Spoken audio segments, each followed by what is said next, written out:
Here, in the midst of gaiety and splendor, lurks a monster of psychological horror, a fiend whose murderous conscience is haunted by a voice from the past, a voice tormenting him to the point of madness. Rest, my dear, gently slipping away into another world, a world of my design, where you will be helpless without me. Tonight you give your voice and your will to me.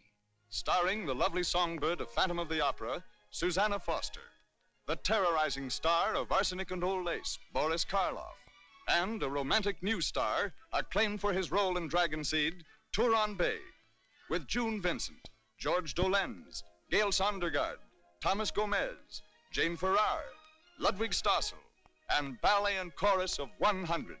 I was so worried about you, I forgot to tell you how wonderful you were. Hold me tight. Please hold me tight. Franz, I'm afraid. I've come to help you, my dear. You don't want to sing, do you? Dr. Honer, don't look at me like that. Stop!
Pardon me, Doc. Fresh out of carrots.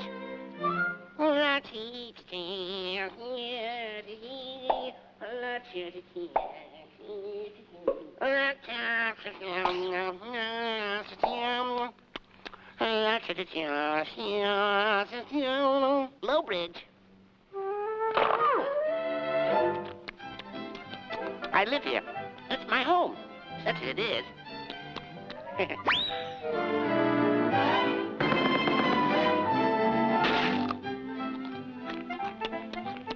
Look, Doc, do I go around nailing signs over your house? Do I? There's still such a thing as private property, you know. Do you ever hear of the inalienable right of the sanctity of the home? Forgive me, my friend. Do you like blackberry pie? No. Did you say blackberry pie? Yum, yummy.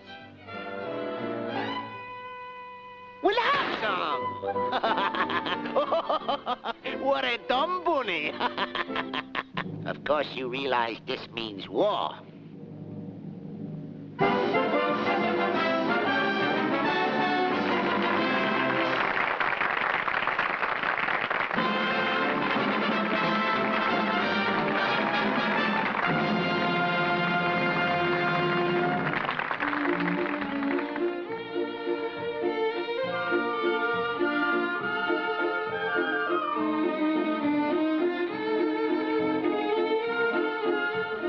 From the empty hat, I will press the pull a live rabbit, yes. Ruta, vuta, zut. And observe, a rabbit, yes.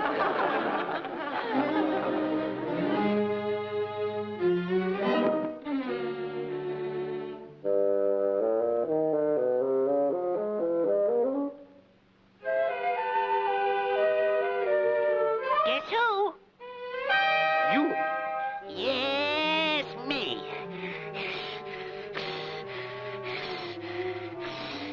You didn't expect to see me again, eh, Svengali? Go away, please, you dumb rabbit's bunny. You are for to ruining my yacht. Wrong, Doc. I'm gonna help you. Let's see now. You was trying to press the Gucci gate, press the pull a rabbit out of the hat. Regardez.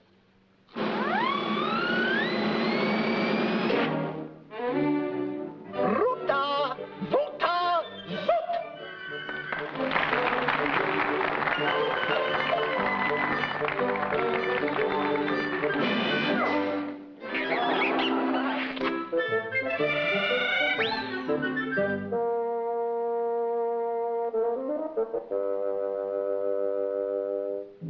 Carrot?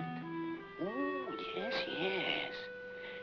Come out and get the nice carrot, pretty Bonnie.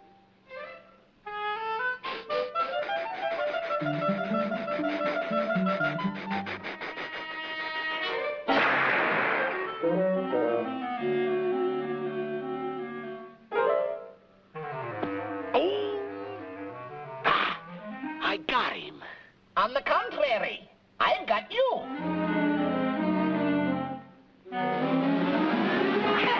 What's the other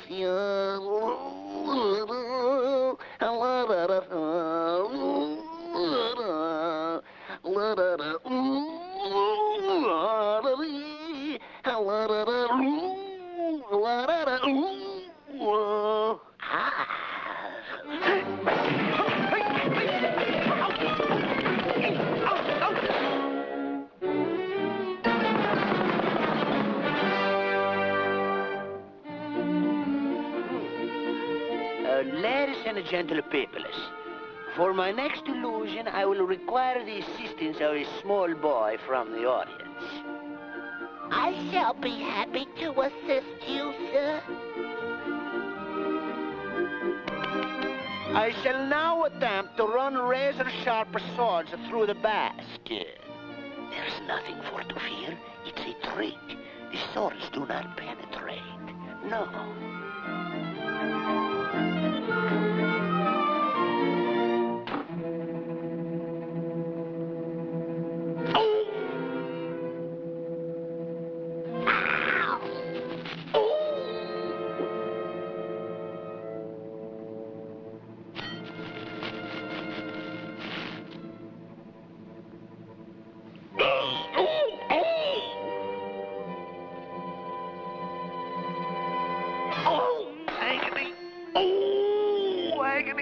Agony.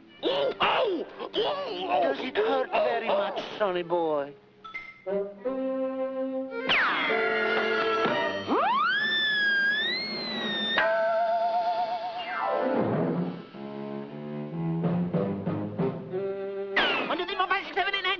Red light.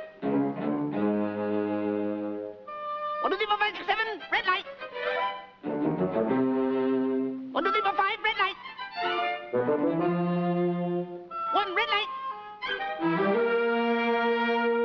On garde, touché, cabriolet, saute s'il laissé, pomme de terre, au revoir, zout zout.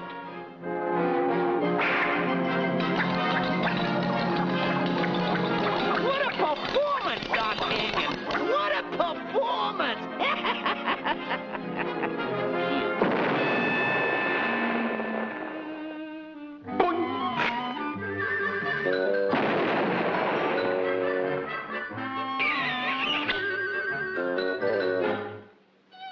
If I do it, I get a weapon. I do it. Hello, oh yeah, I feel well to read.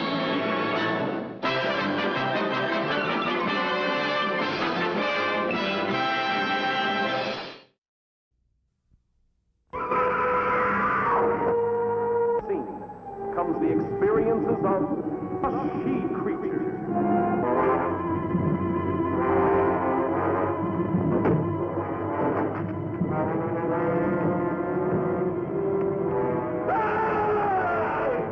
Brought to screen life by Chester Morris, Marla English, Kathy Downs, Lance Fuller, Tom Conway, Frida Inniscort, and Ron Randall. It's an adventure into the occult, such as few people have known, and only those who see it can believe. You're not going for that supernatural hokum of his. I don't really know what I'm going for. I know he's a killer. Now you are traveling back through time and space. Farther, farther back, back. Under his spell, she was both herself and another being, the she-creature seeking life sustenance from the stolen heartbeats of others.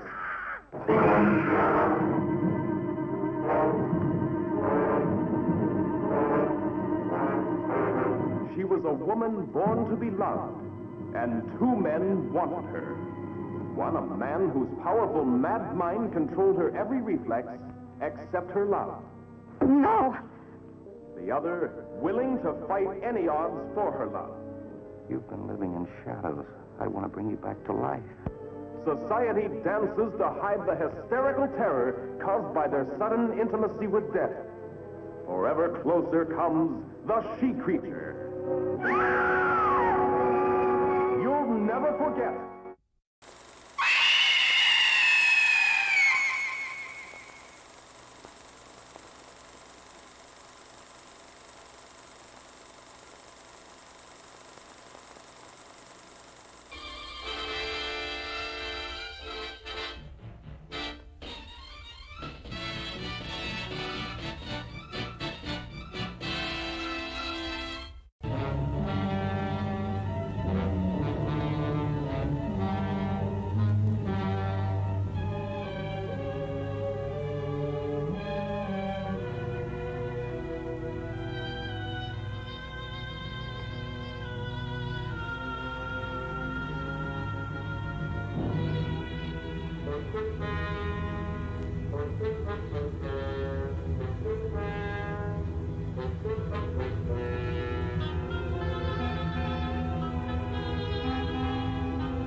Thank you, ladies and gentlemen. What is the ultimate science can offer? Truth. One of these truths is this. Hidden within each of us is not only the capacity to love and hate, but to take that final step to be not only a creator, but a destroyer, a mad, unreasoning killer. That final breakdown of our manners, mores, customs, that take us away from the millions of years leading to civilization, back to the animalistic, the monster that lies within each of us. And now, as is my custom, I come to that final prognostication. Dr. Basso predicts.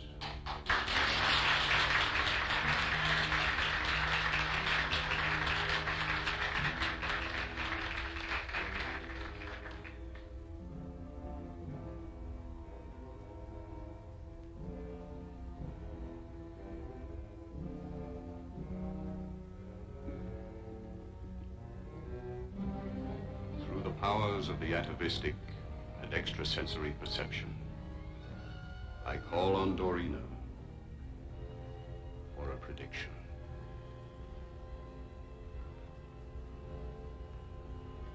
This very night, in our very time, and on the shores of this lake, the prognostication is murder.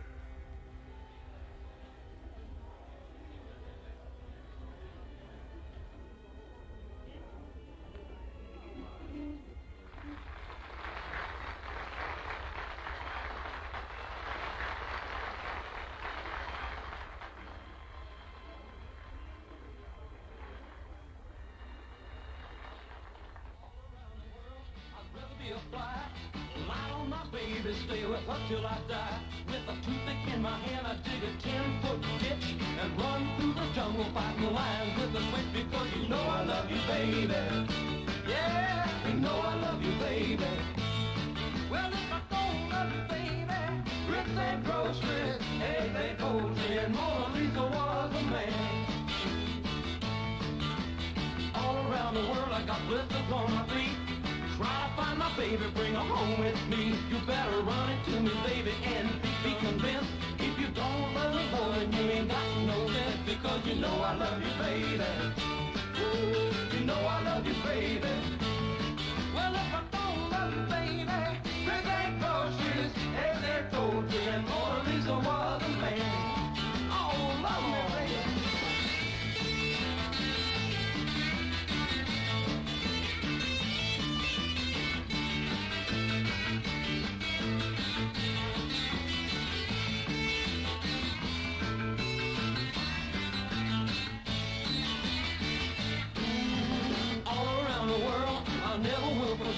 I lost all my money, my woman, and my pet. Gotta have you, little baby, settle for nothing less. I give up all my good time girls and stay for happiness because you know I love you, baby. Hiya, beautiful. Hey, where's your big sister? Right behind you!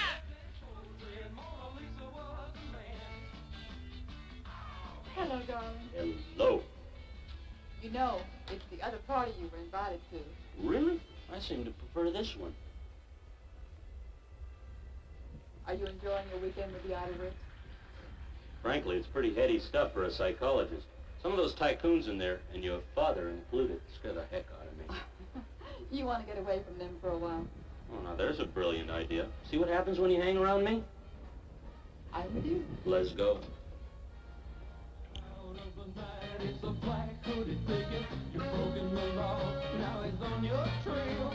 Run, hasten, hurry, and say it, start accelerating. Or wind up in the courtroom jail. Here he comes now. Look in the sky. It's a bat signal light. He's a man on the scene in regards to stopping trouble.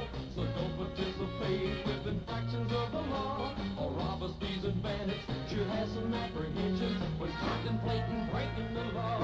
Here he comes now. Look in the sky.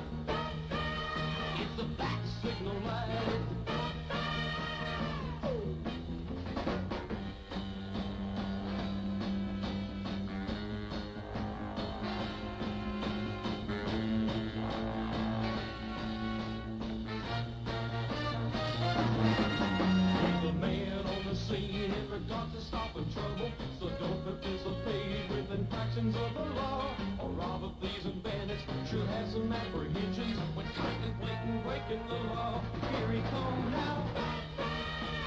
Look in the sky. It's a bat signal light.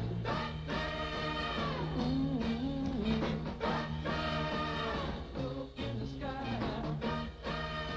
He's flying high. There you are, my dear. So that grabby little man finally let you go. That grabby little man happens to represent an investment portfolio of $1 million. Huh. Where's Lynn and Ted? They went for a walk down by the lake. I wish they hadn't. Oh? Why? You heard what Dr. Basso said. Something terrible's going to happen along the beach tonight. Big deal, big deal. After that demonstration, how can you be so skeptical?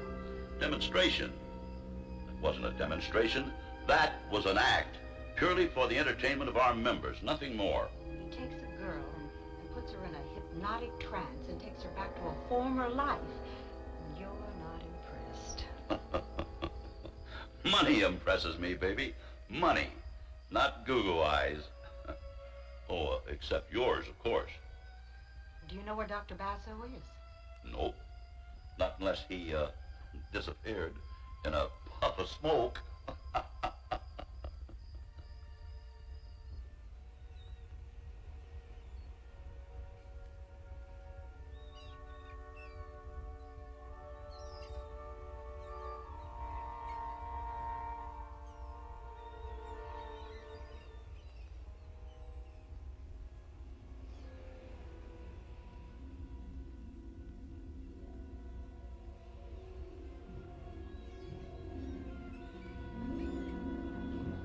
Mother is just crazy about that Dr. Basso.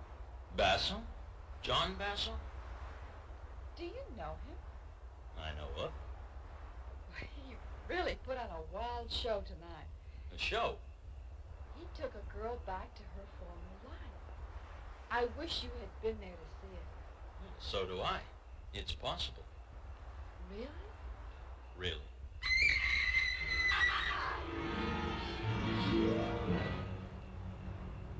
Stay here.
Lynn? Lynn? What? What is it, Ted? Who lives here? This is the honeymoon cottage. You go back to the lodge. Call the police. Go on! Go on! I'll wait for you here.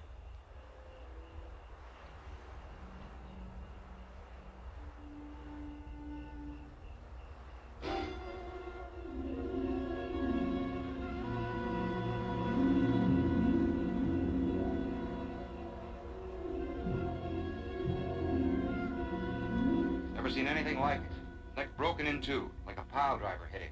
Same for her over there. $120 in here. That lets robbery out. Seaweed.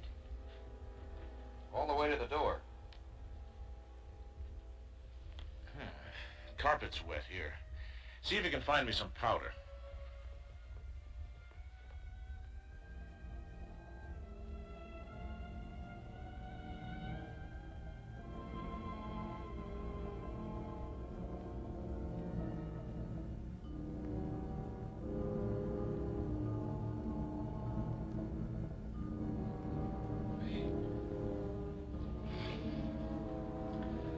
Well, before we do any damage, we better call the lab boys.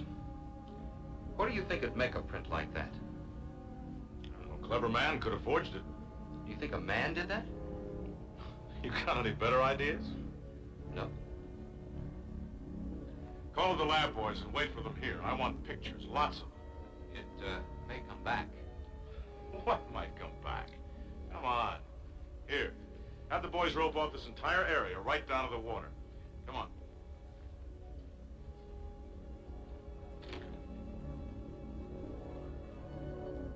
How long have the Beasleys been here? They've only just arrived. Seem like nice kids. Officer. Yes, Mrs. Crane. Officer, I don't know if this is important, but Dr. Basso predicted something terrible would happen along the beach. Dr. Basso? An entertainer, a hypnotist. We booked here for the week. He's a clairvoyant. There was a demonstration, and he said that some creature out of time was hovering over us, more than 1,000,000 years old. I think we'd better have a talk with this Dr. Basso. Where's he staying? He's in cabin 47. We appreciate your cooperation. Lieutenant Blake. Yes. Lieutenant, I'd like to point something out to you. Now, I saw those bodies, and whoever mutilated them has a very special problem. Yes, I realize that. Tell me something new, Captain. I am a psychologist. Well, then, as a psychologist, what is your opinion of this Dr. Basso and his monster theory? That anything is possible. As a scientist, I keep an open mind. Yes, Captain. Anything is possible. We'll see you in the morning.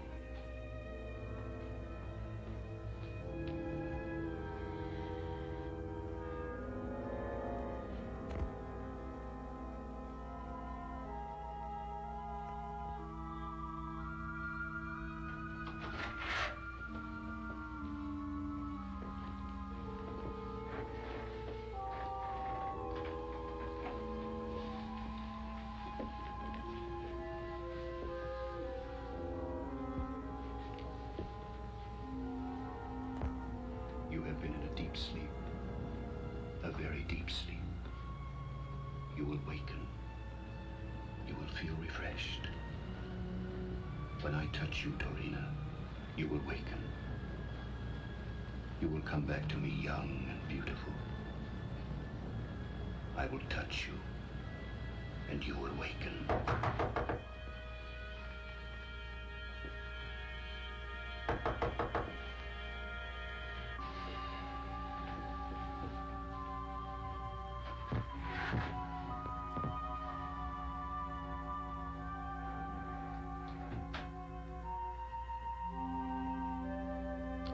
Dr. Basso? Yes. Lieutenant Blake, homicide. I want to talk to you.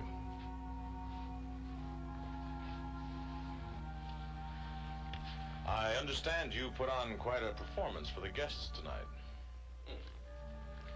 A honeymoon couple was murdered. What has that to do with me? You predicted something would happen in the beach area. Yes, I had a message. A premonition, if you like. When did you get this message? Tonight, during my demonstration. Many times during states of heightened concentration, I receive sensory impulses. I see. Had you ever been to the couple's cottage or to that particular part of the beach area before tonight? No. Mr. Crane said you were talking about a monster. Yes. There was no doubt in my mind that she would come. She? She. A huge, indestructible creature that comes out of the beginning of time. She will strike again and again. Yeah, sure. I feel her presence even now. And she calls to you? I seem to be the only one who can hear her. And all this hocus-pocus is supposed to be scientific? The science of ultimate research into the hidden recesses of man's mind. Yeah, well, right now, Dr. Basso, I'd say you were as good a suspect as any. I don't happen to believe this scientific jazz of yours. Each man is entitled to his own beliefs, Lieutenant. Mine are on the record. So I've heard. You believe a monster lurks in each of us. You've done your homework well, Lieutenant. I try, Dr. Basso. I try. I warn you, she will come ashore again. When? Alas, I do not know. That's a lot of help.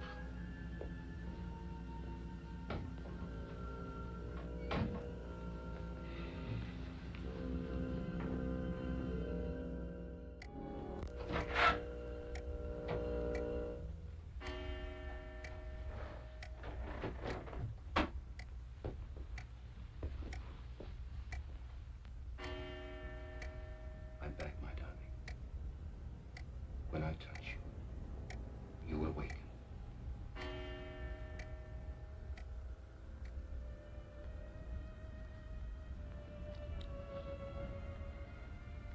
What time is it?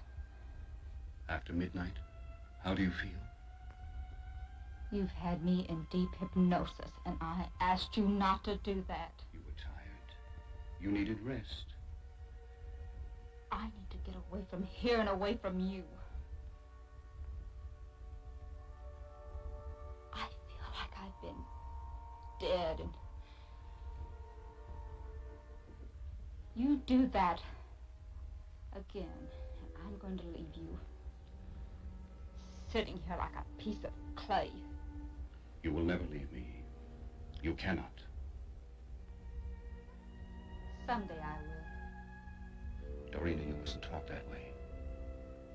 You are not only necessary to my psychic researches, you are necessary to me as a man. We are one. We are inseparable. Soon we will be rich, famous, powerful. The hate you now feel will turn to love. Dorina, close your eyes. You will never leave me. As long as I live, I will possess you.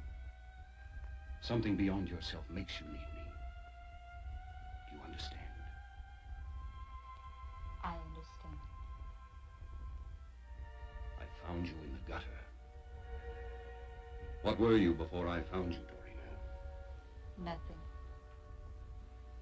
I gave you a new life. Soon a more magnificent life will be ours. Now listen closely. There was an accident tonight here at Tanglewood.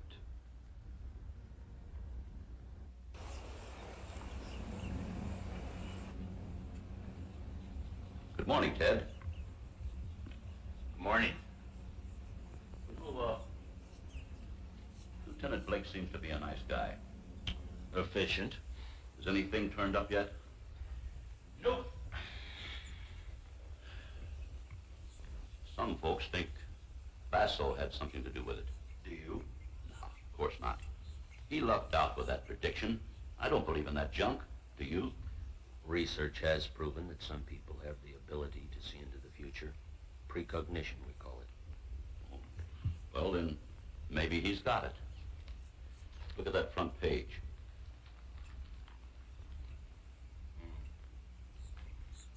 Ted, you're brilliant in your line. Psychic research, whatever that is. We merely try to explain the unexplainable. I'm a simple man. I know only one way to judge a man's brilliance, and that's by the size of his bank account. In that case, I'd rank right along with the village idiot. Nothing to it making money. All you've got to do is want it more than the next guy. Why, even in my retirement, I play a little game every day with a newspaper. I look the front page over very carefully, searching for an item that I think might make me some money. Does it work? Sometimes.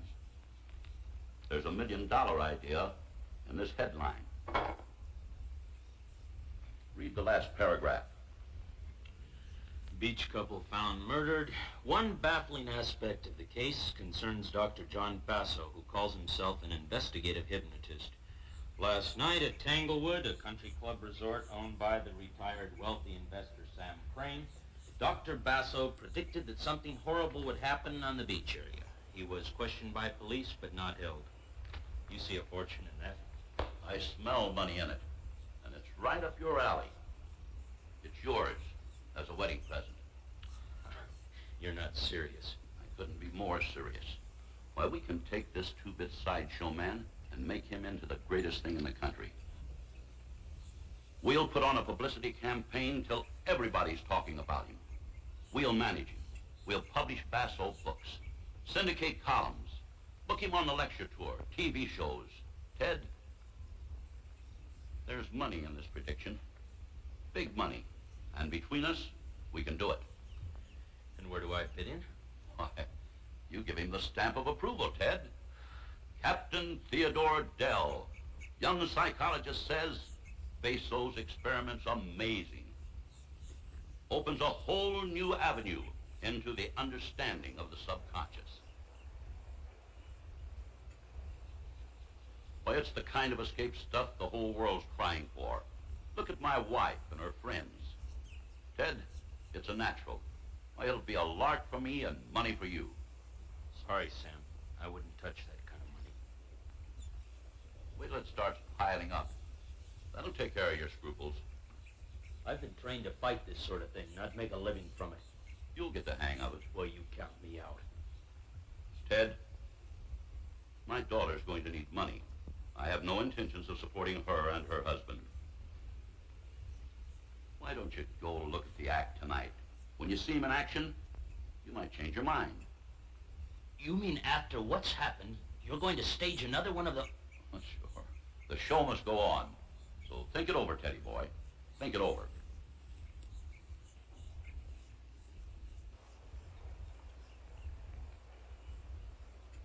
Brilliant. Just brilliant. Morning, Lieutenant. Hi, Nick. Coroner's report? Yeah. Strangulation. Neck bones were mutilated to a pulp. Any idea of the weapon used? Oh, it was like Good a... morning. Morning. Coffee? Yes, Mason, please. It was like a steel hook, just tore him apart. Any special marks? Well, the imprint of a talon on the back of the necks. A talon? A talon, like an eagle. Anything from the lab? No, not much. No prints. Just some salt water stains, some sand, some seaweed. Nothing of value missing. No evidence of anyone having been in the room. Well, did they have any idea what caused the prints? Not a one. This case gives me the creeps. I think we're up against a... Now, don't tell me. Let me guess. You think we're up against a monster? Ah, science fiction stuff. But very good business.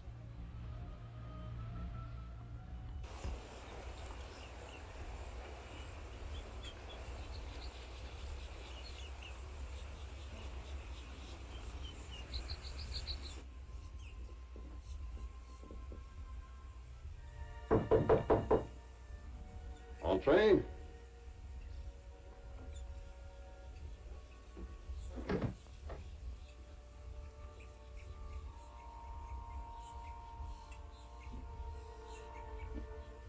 How long have you been in this racket? Still a non-believer, huh? Oh, save that for the paying guest. I assure you, I have been in communication with your thoughts. Oh? Well then, suppose you tell me why I came. You wish to discuss business with me. Good guess. That was no guess, Mr.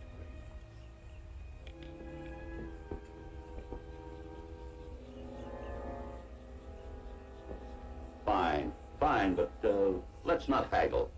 How would you like to be a rich man? I would like that very much. You've got something to sell. People pay for class. All this beats Coney Island, doesn't it? Television will pay top dollar for your act. I have no act. I have knowledge. Attaboy. Keep a straight face. Hit 'em hard. Now, our deal, Goes down the middle, 50-50. I'll back you until the thing gets rolling.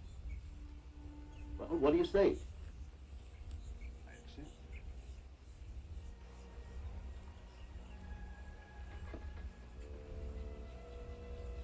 Our deal begins as of now.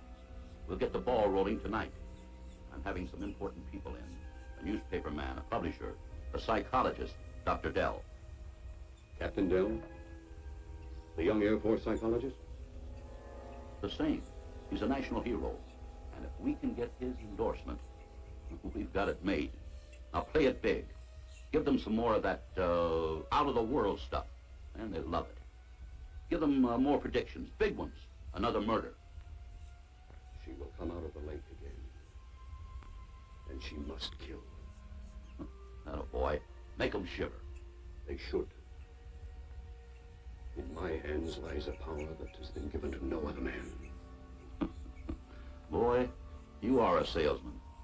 Nothing like self-confidence. Now, this is business. Big business. I'll have the papers drawn up right away. Your contract will be with my daughter. It's a sort of a surprise wedding present for her. Oh, by the way, how much time will you need to set up any gadgets? I use no gadgets, Mr. Crane. All right. I'll see you tonight. Make it big. I don't care what you do as long as we shake 'em.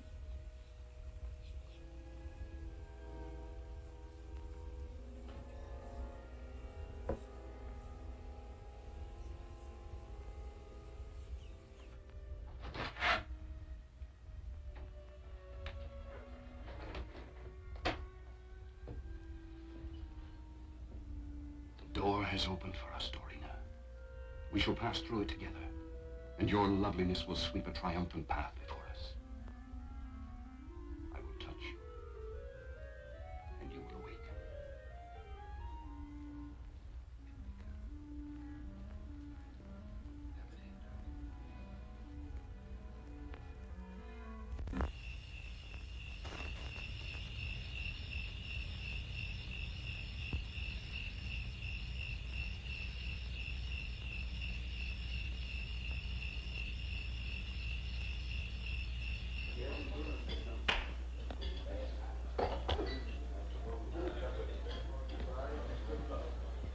Evidently I've missed out. Who's that? His assistant. Her name is Dorina. She's beautiful.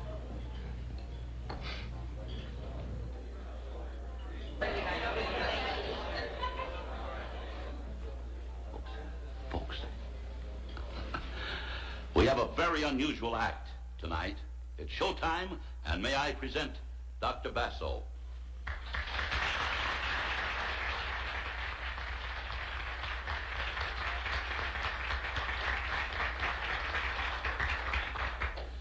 Ladies, gentlemen, it has been my very good fortune to find in this young lady the perfect hypnotic subject. Tonight, I will reveal the secret of life.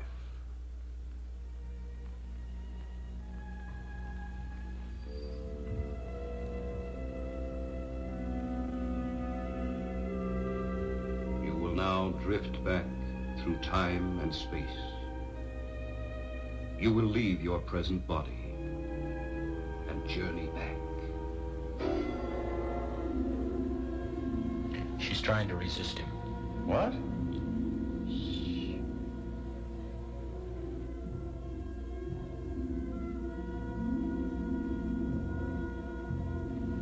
And now for that phase of my work that has earned me such names as fraud and charlatan. I am privileged tonight to have in my audience one of the country's most promising parapsychologists, Captain Theodore Dell. I'm sure many of you are familiar with his work in combat psychosis. Dr. Dell represents the school of applied psychology, my most outspoken critics. I invite him to join me tonight on the platform so that he may expose me as a fraud. Doctor? Well, thank you for a very nice introduction, but I think I'll sit this one out. The doctor refuses? Go on, Ted. Go on up.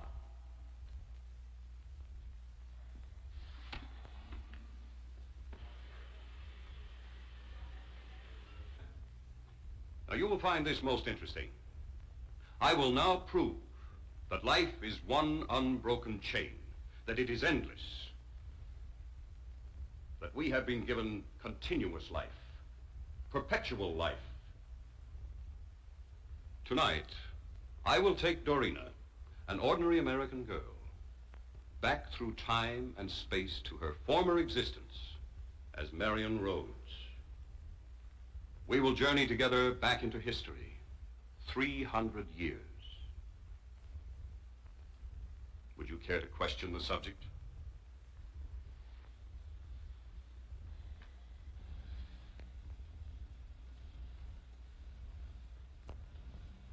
Dorina, you will hear this man's voice. I understand. You will answer any questions he asks you, fully and truthfully. I will. She's all yours, Captain.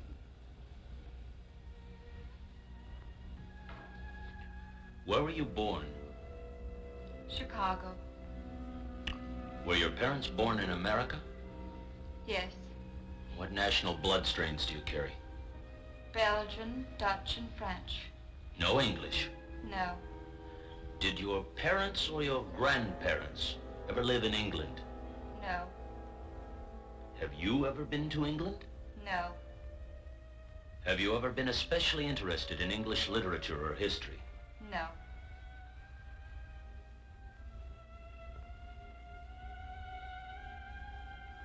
You are now traveling back through time, through space, farther and farther back into the past. Stop when you wish, when you see something familiar. Do you wish to stop now? Yes. Tell me where you are now.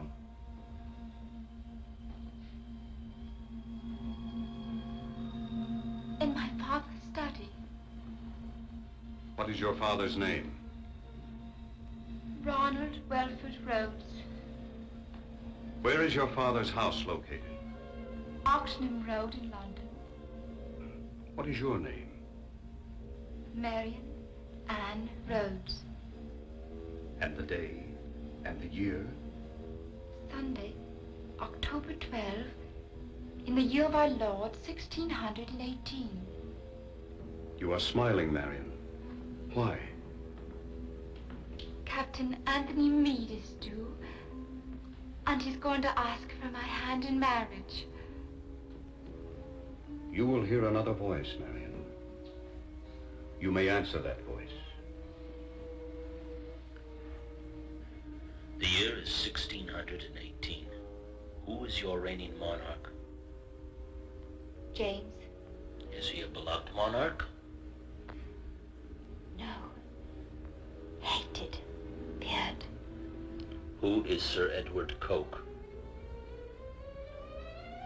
He was Chief Justicular till James had him deposed. When was that? Last year, in November. Who is Frances Howard? Divorced wife of the Earl of Essex, now wife of the Lord Chamberlain, the Earl of Somerset. Upon what grounds was the divorce granted? It was said she was possessed by witches.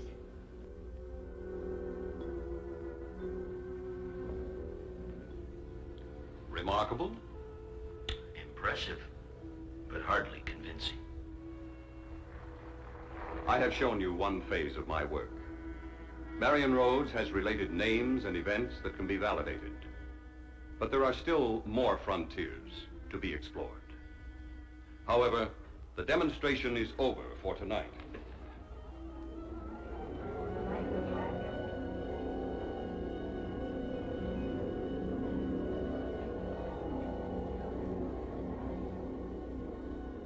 I am being informed that the creature that visited the beach house will return again tonight.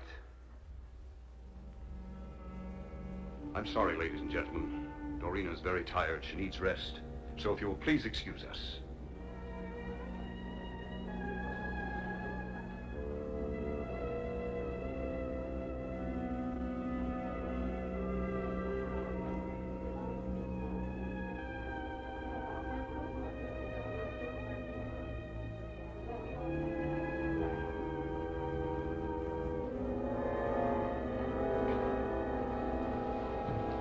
Doctor? Well, Captain, what do you think of my experiment? Well, to be perfectly honest, I don't know. So if you don't mind, I would like to borrow your assistant, Dorina, for my own examination. In the interest of science, I'm more than willing. Now, if you'll excuse me, I think I'll get some air.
I don't feel alone in this world of lonely people.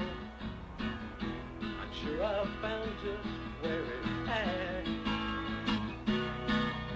I played at love and lost, but I'm not certain that's a reason to be so unhappy that I don't wanna live. Life goes on. I don't feel alone in this world of lonely people. I'm sure I've found just where it's at. I played at love and lost, but I'm not certain that's a reason to be so unhappy that I don't wanna live. Life goes on, it goes on.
One of the boys got a glimpse of the whatever it is. Our artist did a workup there.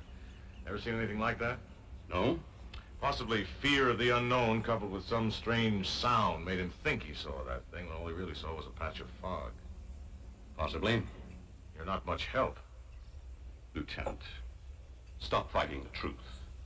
It is just as possible the boy saw the soul of a living woman, transmigrated to her first primitive body. Yeah, I know, 1,000,000 years old. Perhaps more. Simply because you've never seen such a thing, don't deny that it can exist. It exists only in your publicity-seeking imagination. Think what you will, but the boy saw it. Basso, you're just this far away from being booked. On what charge? Being in communication with the occult world?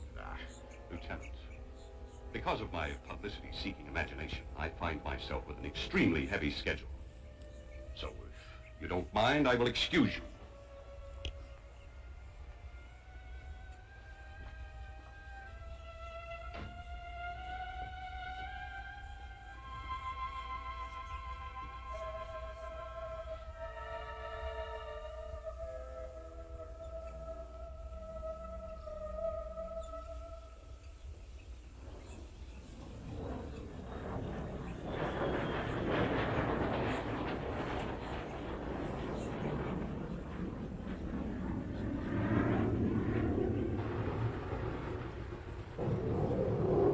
You know, Dorina, you're not to be out by yourself. Basso, please. Please let me go. You can get another assistant. There are lots of girls who... No, my dear. There are not lots of girls. There's only you. I'd go away quietly. I wouldn't tell anyone your secret. You will do as I say. You will sleep and rest. Rest. You will understand and do as I say. Dr. Dell is going to come to talk to you. He will try to hypnotize you. You must resist this. You will resist. He is our enemy. He is trying to destroy us. Your beauty must not be destroyed. It is mine to do with as I will. You will love me as I love you. Now I must go. You do remember all I've said to you? Yes.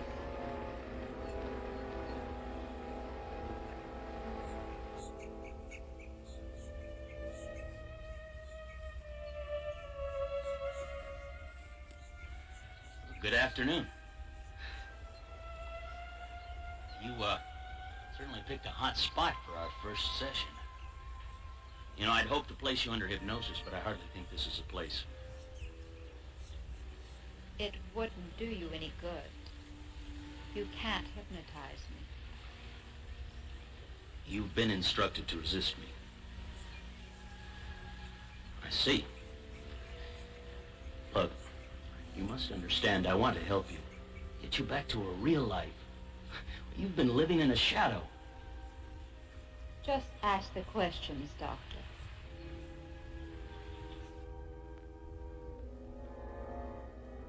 Well, our book's going to the printer. Closed a deal with Beale Syndicate this morning. And next month, 350 newspapers serialize the Marion Road story. How do you like that for quick profit? I salute you. Not I. It's that sales ability of yours. Oh, it's much more than just sales ability. Oh, sure. Mr. Crane, I think it's time we split 60-40 in my favor. Oh, just a minute. I don't have a minute. It's 60-40 or nothing. Well, I guess we can arrange something satisfactorily. I'm sure we can. Oh, yes, it's not a good idea to allow your family to go to the beach. Doc, don't press your luck. And you better lay off that prediction stuff. One miss, and our profits take a nosedive.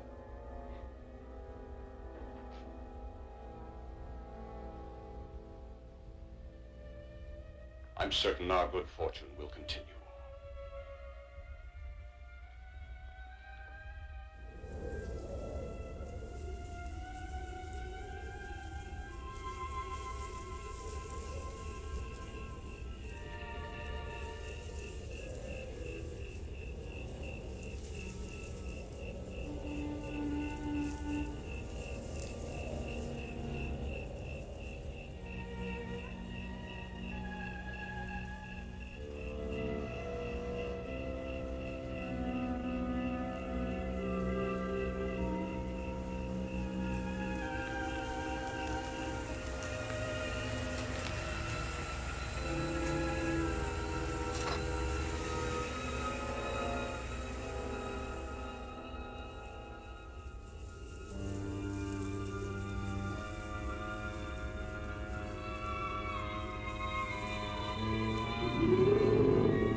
Same M.O.? I know it's Basso. If I said that, you'd say I wasn't taking the scientific approach. It's gotta be. Two young kids, wrong place at the wrong time. But I'll get him. I'll get him.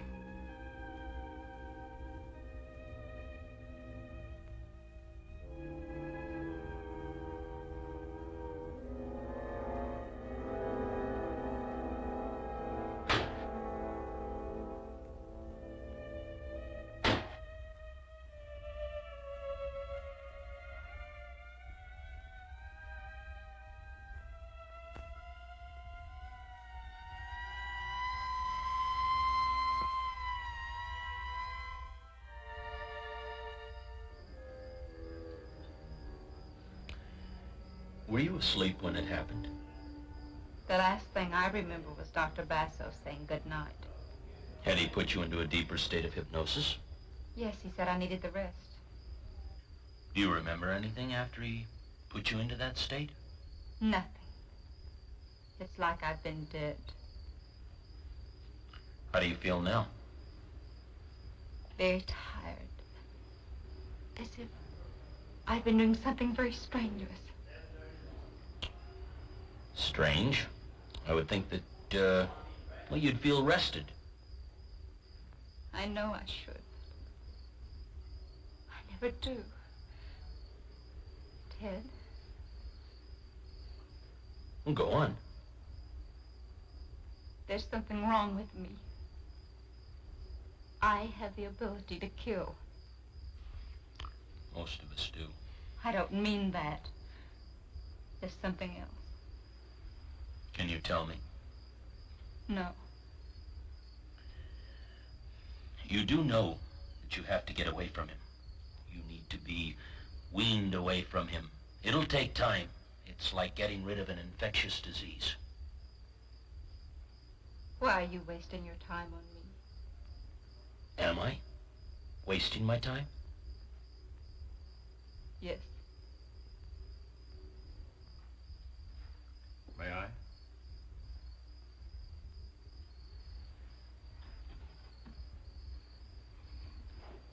I want to talk to you, Dorina. You heard about those two kids tonight? Yes. The whole town's in an uproar. I'm up against a stone wall, stymied. 5 innocent people killed, not a sign of a human. Dorina, in my business, we have to be blunt. Somehow I know Basso's guilty. I just know it. That sounds like an accusation. You bet your life it is. Any evidence? No evidence, no proof, no nothing. Yet I know Basso hates the whole world and everybody in it, except himself. I believe he'd set a match to the whole thing if he could. Well, what do you think? About Basso? About Basso. I don't have any answers there either. Look, I want you to conduct a clinical examination of Basso. Use some of your own experts. No, that's impossible. Lieutenant, let me tell you something. Parapsychology is in its infancy. We don't prove, we don't disprove. We merely investigate. Now, this sort of thing could bloom into a full-grown carnival, and that's right up Basso's alley. The DA wants it. Well, what you need is a few more policemen with some magnifying glasses. Look, I can subpoena you if necessary. Check with my CO. Already have. Will you talk to Basso? I've done that too. He'd be delighted. He would? Uh-huh. The rest is up to you.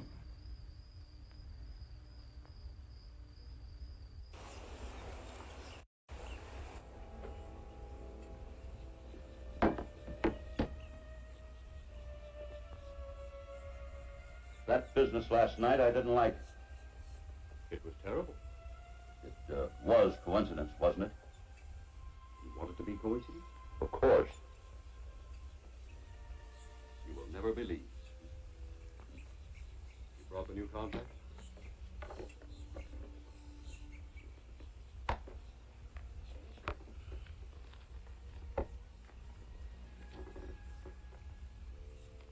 Yes, this appears to be much more satisfactory. Well, don't depend on any more changes. There's going to be an investigation this afternoon, a bunch of head shrinkers. An investigation? I'll try to stall it off. Why? This is what I want. Official recognition. Listen, these are not hysterical women. These are real doctors. I am a real doctor. Oh, come off it. Don't give me that stare. I can look right back at you. And you know what I see? I see a cheap fortune teller with delusions of grandeur. You shouldn't have said that. But you're a stupid man. Well, maybe I am. Anyway, business is business, and I'm sorry I blew up. It makes no difference.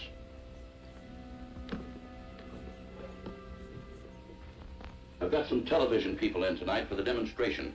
I'll try to line up a network spot for you.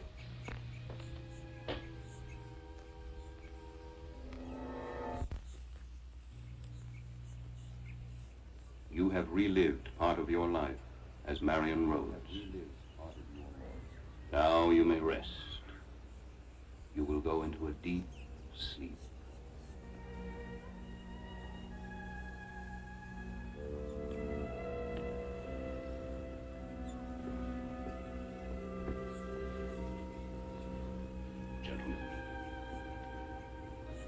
The details which you have heard have proven to be accurate. After the last demonstration, I sent a cable to England. There is a grave with the headstone reading Marion Ann Rhodes, 1600 to 1651. Could have been planted. She could be rehearsed. Perhaps you have created only a vaudeville act. That's very flattering. Could anyone have rehearsed the intimate details of her life in 17th century England? Her speech, her mannerisms? Every statement this girl has made has been proven, consequent to its having been made. She may have read extensively. Not so. She is no scholar. She never finished school. Her life is a matter of record. Is that not so, Lieutenant Blake? Yes. Do you think this is a hoax, Ted? My mind is open. Gentlemen, it is quite simple. As men of science, you must know that anything that will shatter a long-held concept is usually rejected. I have taken this girl back to a life she led 300 years ago. I can take her even farther back. Say, to the moment of her soul's creation. Can you materialize her into a maniac that goes around the beach killing? Was that supposed to be a joke? Did it sound like a joke? I want some answers, Basso. Well, we all do. But this is a somewhat scientific examination, not a courtroom. I do not see how we can accomplish anything further. You cannot see because you do not want to see. I thought I wanted recognition from you. But now that I realize the truth, it means nothing to me. This has been impressive, but meaningless. Thank you, Doctor, for a very interesting afternoon. Yes. Doctor? Thank you, Doctor.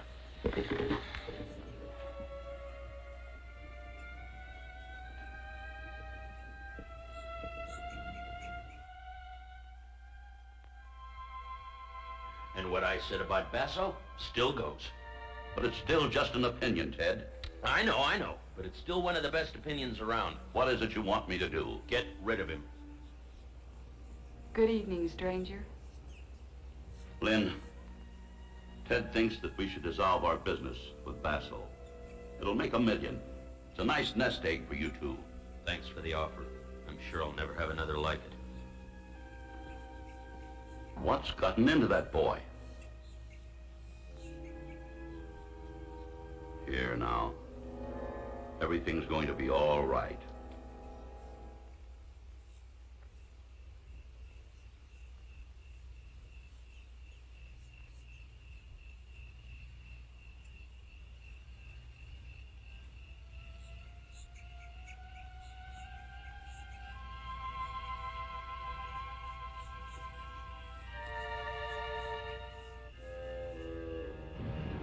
It doesn't matter. We'll be leaving the country tomorrow. I'm not going. You will be going. I'm staying with Ted.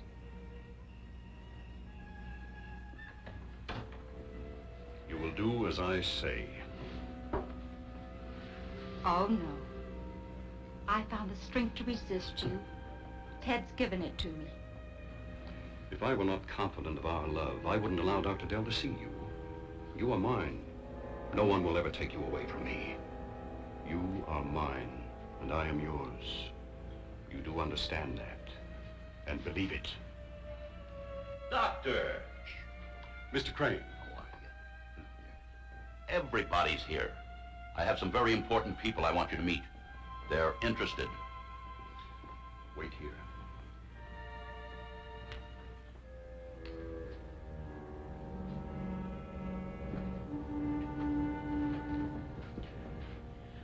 I'm aware that right now you're in his power.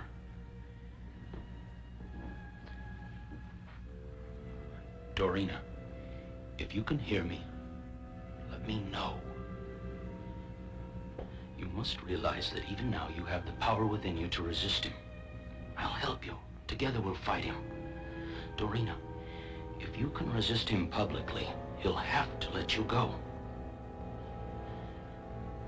Dorina, listen very carefully to me. It is Ted. It's Ted. I want you to be free. You must fight against Basso. I can help you.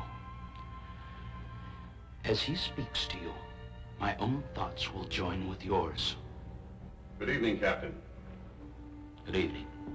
If you will excuse us, it's time to begin.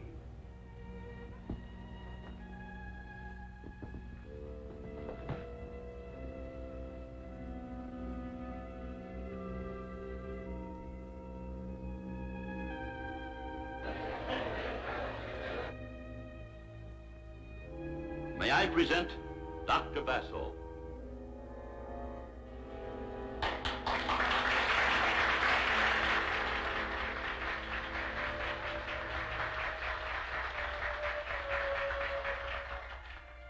Good evening. I trust that those of you who have witnessed my demonstrations realize that the purpose is education, not entertainment.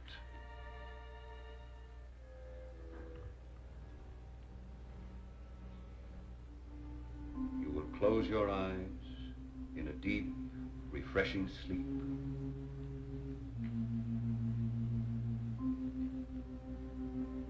Your eyes are heavy. You are in a state of complete repose. I will count to 4, and you will close your eyes in sleep. 1, 2, 3, 4.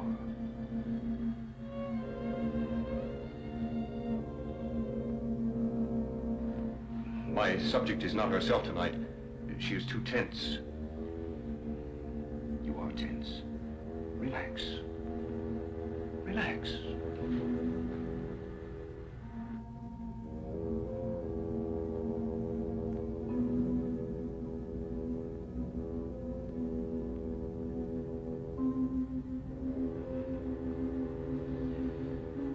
I think we are ready to try again.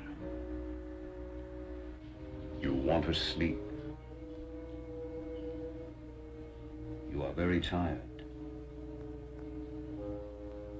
You want a pleasant sleep. Your eyes are very heavy.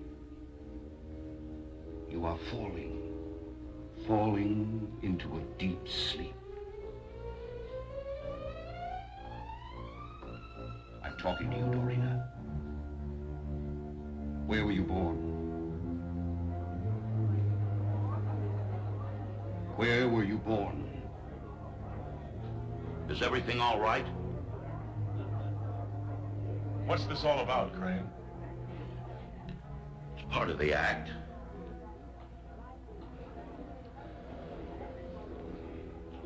Ladies and gentlemen, my subject is disturbed tonight. Her world is disturbed. I feel a menace to the people of this resort. I urge you all to leave Tanglewood and return to your homes.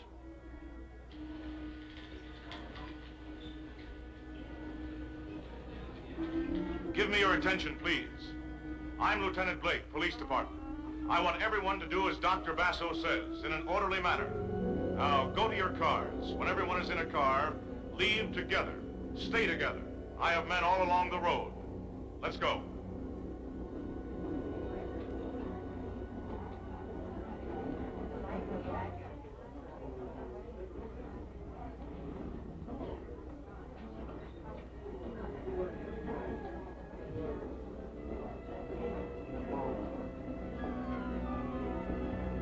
Condition 3, I have everyone here organized for convoy to town. Send a car for escort. I'll stay here.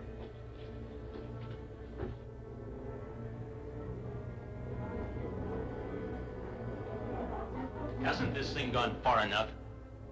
Have it your way. But you remember that I warned all of you.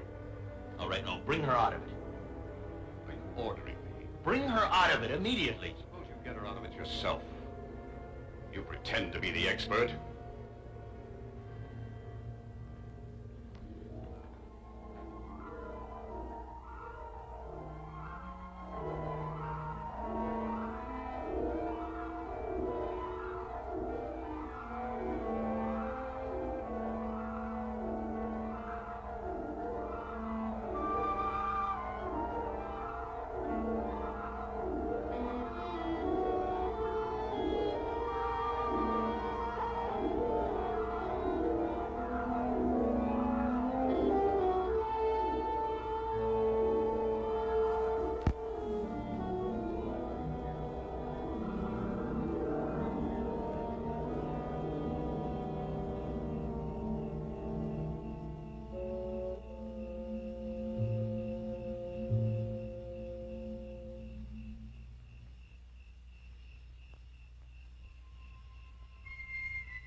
There he is.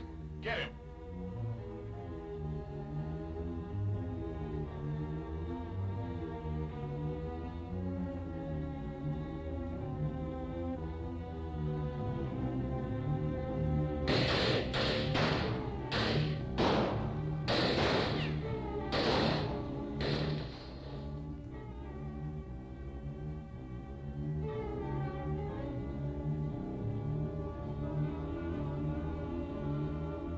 Stop. Put her down.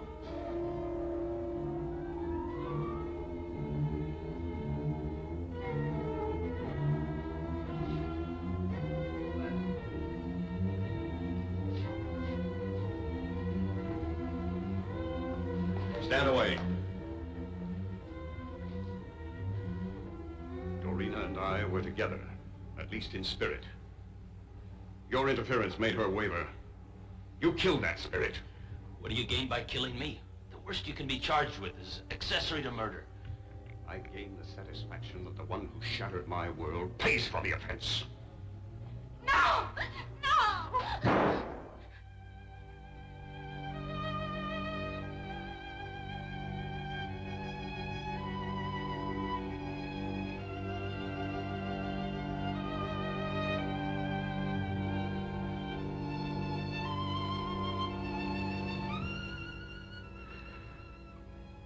Oh, Dorina. I cannot let you leave me. In this ugly world, you were all that mattered to me.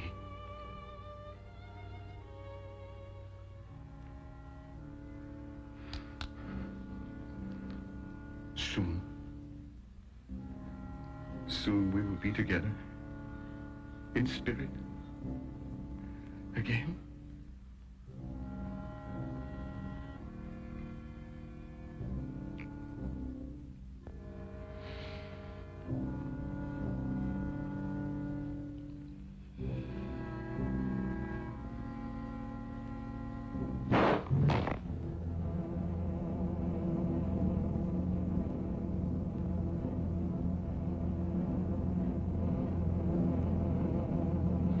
I'd like to believe that I got through to her, but we'll never know. One way or another, she destroyed the creature. She knew that the creature was some sort of physical link to her past. In destroying herself, the creature could not exist. She searched for freedom and found violence, terror, destruction, greed. Was Basil right? Is there a monster lurking within each of us? Waiting, waiting.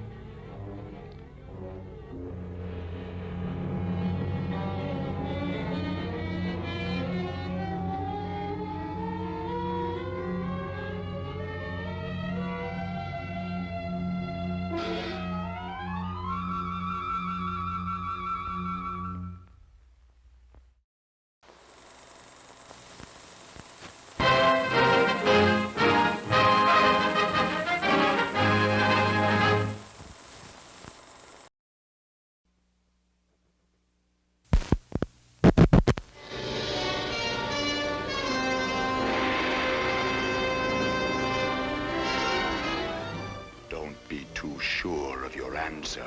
You may change your mind.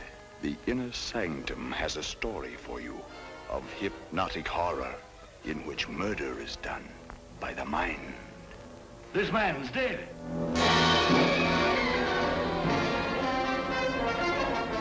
Still think you killed that man with your eyes? Shut up and let me alone, will you? What I do is my business. I don't care what you do. But get this straight. As long as I'm around here, you're going to leave this girl alone. You killed her. Nina! Don't come near me. Don't touch me. Nina.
Unchain yourself from this world. Join Richard Garland, Pamela Duncan, Allison Hayes in the weird world of the undead, where a witch of a wench gives free play to her unbridled passions and jealousies. I could not tell you before, but now because I love thee, because I must help thee, I am a witch. Witch? I am thy match, witch. You will make me a fine opponent. No, the unearthly horror of untimely death.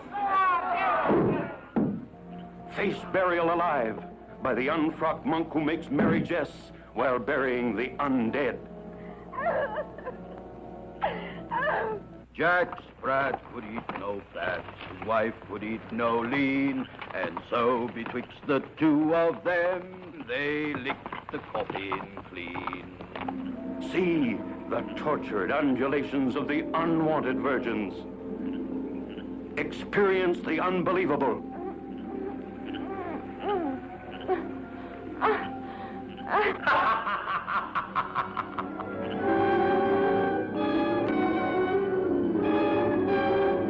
The undead.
Charlie? Yes, Doctor. And the police are particularly anxious that the cause of death be determined at the earliest possible moment. It's a pity. She was a very beautiful woman.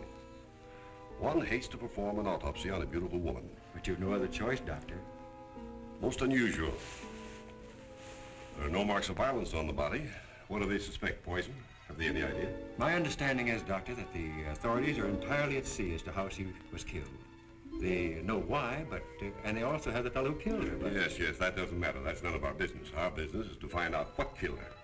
And yet, one often wonders, what could have caused the last thought that was cut off by death?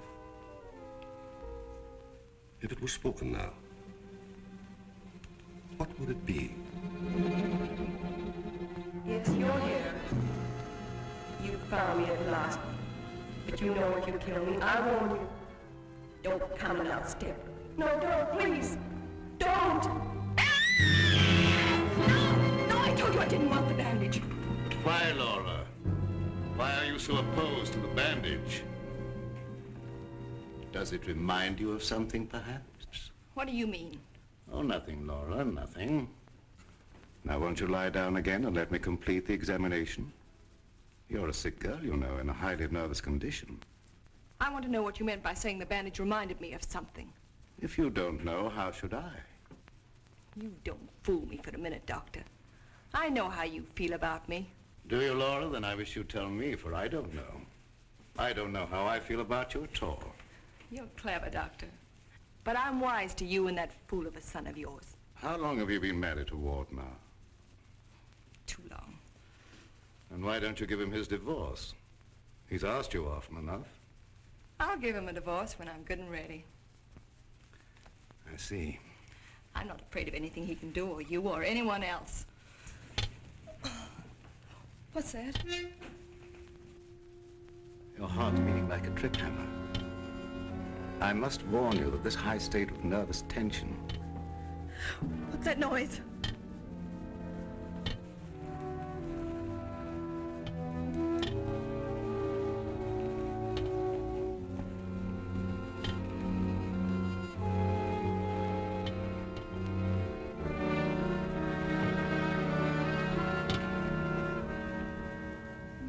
It's only a branch tapping against the window. Now, my dear Laura, if you want me to help you, you must tell me what it is you fear. I told you I'm not afraid of anything. I know what's going on here. Someone's trying to scare me out, but it won't work, see? Here I am, and here I'll stay until I rot. I'm afraid there's more truth in that than you suspect. Laura, I must ask you not to cause Father any more trouble. I don't want you threatening him, you hear? You too. You're so cute. I'm sure you want to be alone. You're not going to make him pay for my mistake. What are you going to do about it? I'd like to... You'd like to choke me, wouldn't you, Ward? You haven't got the nerve. Here.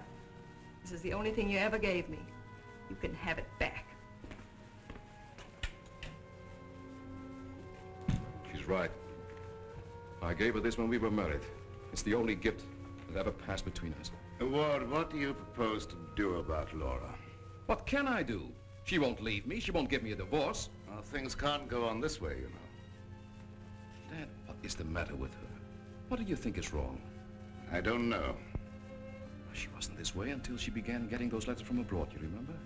Yes, it had something to do with those letters. But you would have thought that when they stopped coming, that... What is it, Elizabeth? There's a patient, Doctor, a Mrs. Williams. Williams? That's the name she gave, and she's decked out like she's going to a horse show.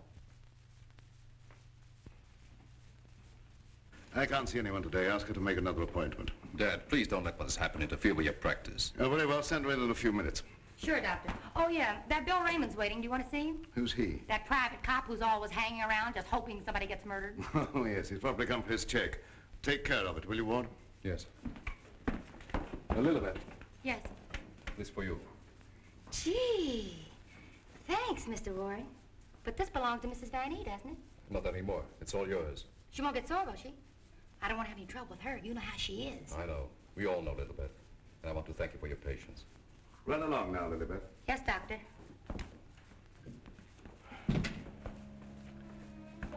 You made a fatal mistake, my boy, in marrying Laura. Yes, I know. But you don't suppose I'm going to stand for it forever, do you? No, I don't. And I don't think it will be necessary. Do you have a plan? I think it'll be better if you leave everything to me. From the day a mysterious caller came to see Dr. Van E. Oh, yes, I remember now, Mrs. Williams. I spoke to you this morning on the telephone. I'm sorry, but I can't tell you any more now than I told you then. Oh, naturally, Doctor. I did not mean to imply that there were any abnormal goings-on here. I assure you that is not, Mrs. Williams, nor will there be. Nevertheless, Doctor, the way you were described to me and the way your place was described to me, I am certain that I am in the right place. May I ask from whom you obtained these descriptions? From a friend, Doctor. A mutual friend. Lilybeth, the woman I love. Can't we be friends?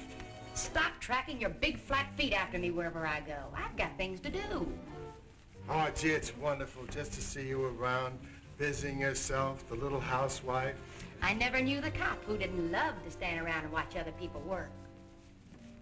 Mrs. Williams, it's obvious from your conversation that you've come into possession of certain facts concerning my past. I know of only one person who could have given you that information, and it was my belief, yes, even my hope. That person was dead. But let me say that even if that person were alive, I should not submit to blackmail from you or from anyone else. You show great courage, Doctor, for one in your unusual position. There has been no question of blackmail. I came here seeking your cooperation, which you have refused to give. So, let us call the matter closed. Thank you. Au revoir, Doctor.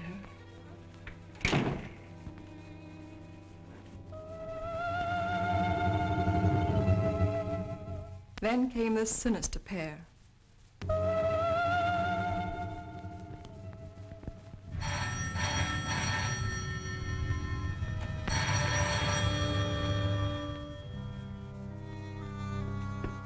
My little guardian of the doorbell. If you had waited another second, Inigo and I should have kicked the door in. Yes, sir. Sir, there is an air of inquiry about you that immediately offends my deepest nature. There is something suggesting Scotland Yard, the French Sûreté, the Italian Carabinieri, the Turkish Polizei, and other minions of the law. Short, sir, I think you're a cop. Yeah, how'd you know? I believe I'm in the home of Dr. Joseph Van E. Yes, sir. I mean, sirs. Oh, do not be polite to Inigo. He's only offended by it.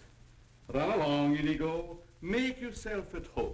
We got a nice tree in the yard, but it ain't got no coconuts.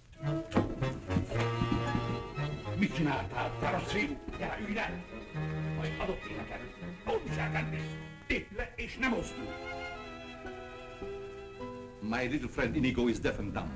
He cannot hear and he cannot speak.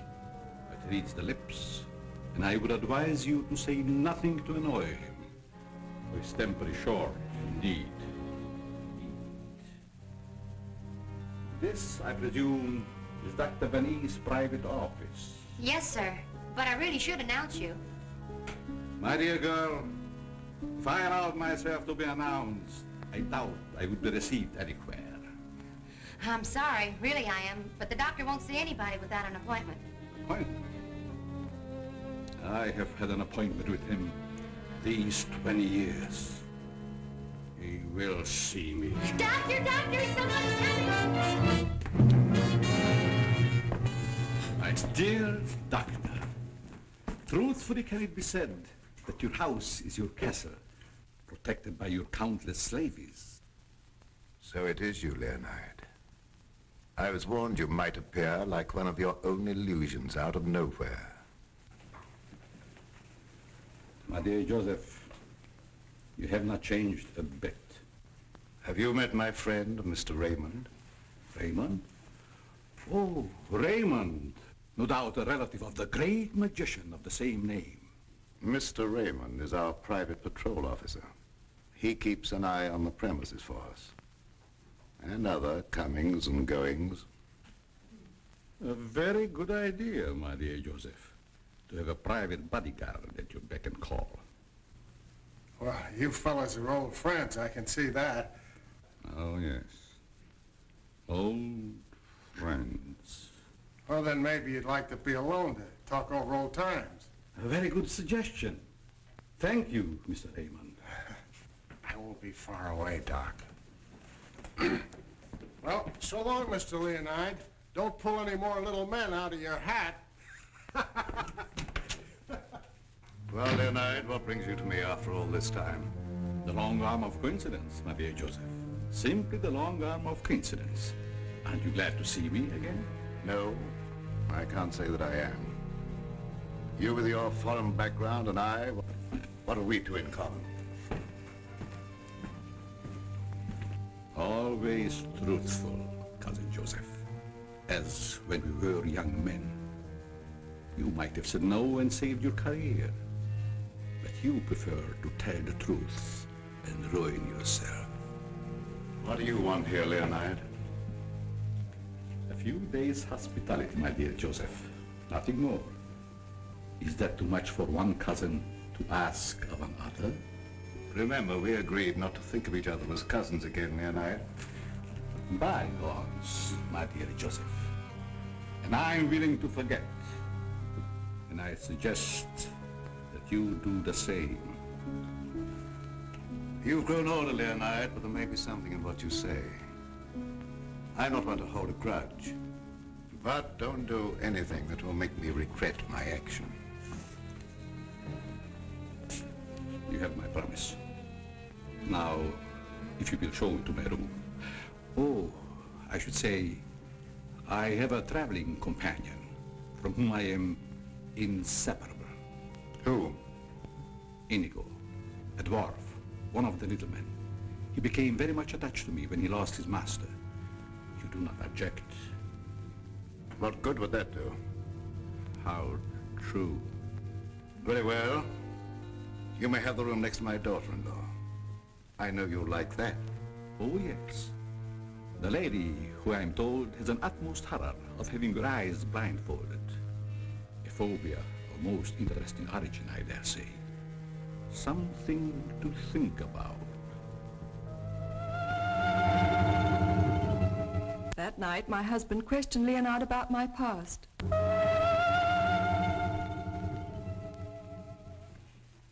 Cousin Leo. Oh, my dear Ward. How flattering that you remember me. Well, how could I ever forget you? What are you doing here? A chance visitor, my boy. I wanted to see the old homestead again. You've seen Father? Yes, and he received me with open arms, in a manner of speaking. Well, I don't mind telling you, you came at a very bad time. We're having some trouble. My boy, trouble and I are like this. I presume you refer to the charming lady in the room next to mine, your wife, I believe. Yes, Laura. I haven't met her, but I'm looking forward to the pleasure. I'd like to talk to you for a moment. All right. Perhaps you can help us. By doing what, my boy? You've been everywhere. You were caught in Europe during the war. I'd like to show you something. You may be just the person I'm looking for. If I can be of any service. Did you ever hear of a dance team called Renee and Lorette? I don't think so, my boy. And then again... There must have been such a team. Look. Renee and Lorette. The dance of the green mask in the green room in Paris. The green room. Yes? Oh, the face of the man does seem slightly familiar. May I ask, where you got this photograph? The maid, Lilibet, found it in Laura's room and turned it over to me. Oh, well, my boy, I'm afraid I can't help you. I played the green room on several occasions, but never with these people. In fact, I don't seem to remember them at all. And I appeared in many clubs during the occupation. I'm sure the girl behind the green mask in this picture is Laura. How can you be sure? Who can ever be sure what's behind a mask? If the people in this photograph could suddenly come to life. I'd like to know who the man is. It can be anyone, my friend. Anyone. In this makeup, it might be even I. I wish you wouldn't joke about it. This is very serious. Of course. But let us say you found out who the man in the photograph is. What then? I have an idea that if the man in this picture were to show up, I'd find out I wasn't married to Laura at all. Think over what I've asked you. It'll be to your advantage. Certainly, my boy. I will give it every consideration. And perhaps something will occur. Who knows? Don't you want to leave the photograph with me for my further study?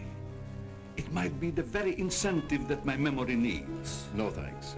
I'll keep it. As you wish.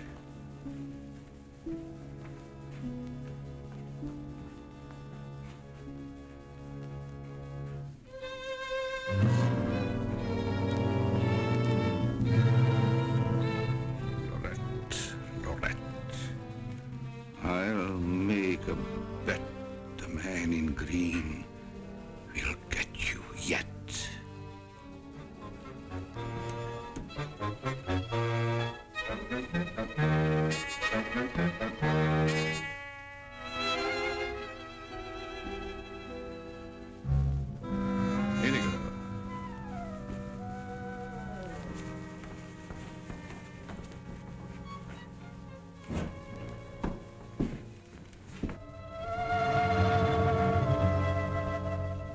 A gruesome surprise was in store for me the following morning.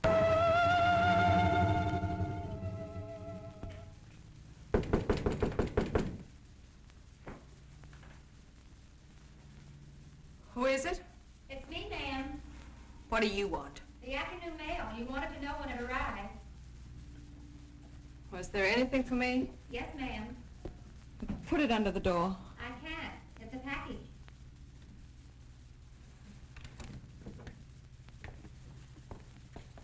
What's in it? I don't know. It's against postal regulations to open other people's mail. That's never stopped you before.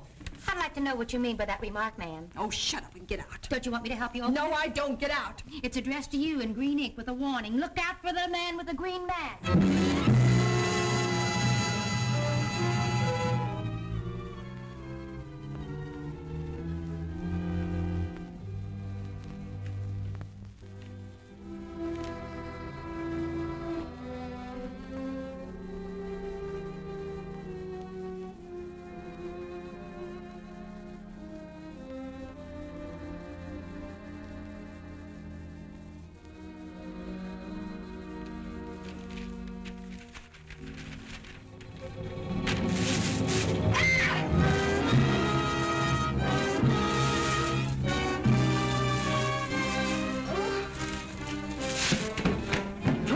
Ma'am, who done it? Which way did he go? Get out! Get out! I just heard you yell. I was hoping it was a murder at least. Get out! I tell you, you have no business here. Well, but you don't understand. I'm supposed to be here. That's what I'm being paid for. Paid? Yeah. You see, I'm Bill Raymond, private cop in this neck of the woods. I was hoping we'd have a little murder or something happen around here so as I could solve it and get my old job back at Central Homicide. Nothing personal, of course. Who told you to say these things to me? Well, nobody said nothing to me. I was just waiting around outside to see Dr. Van E, and I heard you yell. So you're a friend of that crazy doctor and his son. Crazy? I wouldn't exactly say that, ma'am. The doc's a pretty good egg. You wouldn't want anyone to say you was crazy, even if you... You can go back and tell them I'm not afraid of being murdered by you or them or anyone else. No, I don't guess you are, ma'am. Still and all, if you was to get murdered and I was to find out who done it, it'd be kind of a break for me. Va-t'en, fils de cochon! I wouldn't say that to you, lady, even if I knew what it meant. Now will you get out? All right, I can take a hint. Nice little bedroom companion you've got there. Get out. I'll go, but don't think I'll come running next time you yell. I'll know it's a fake.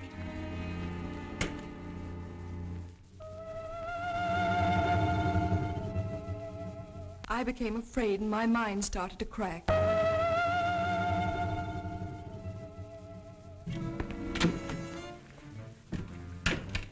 Lilybeth, my melancholy baby, where are you?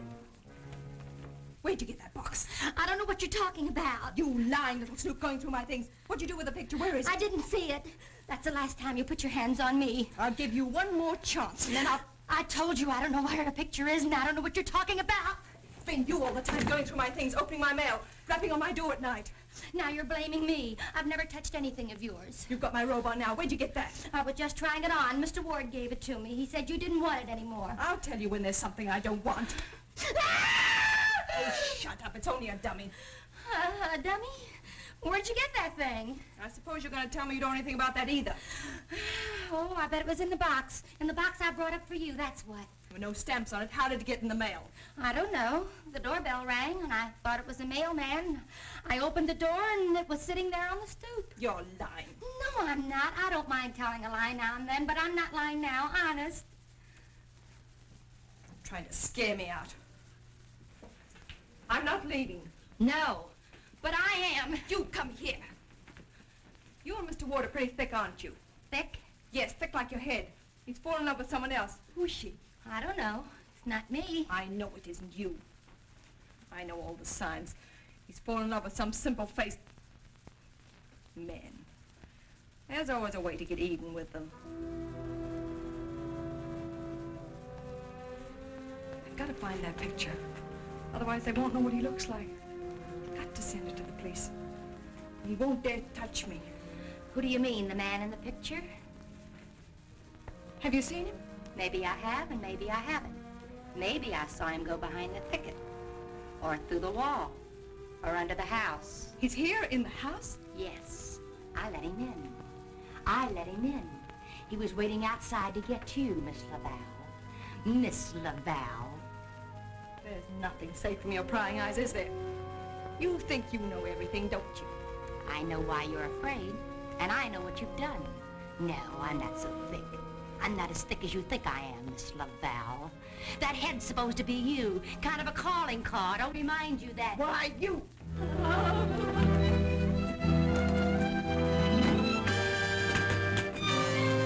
Excuse me, lady.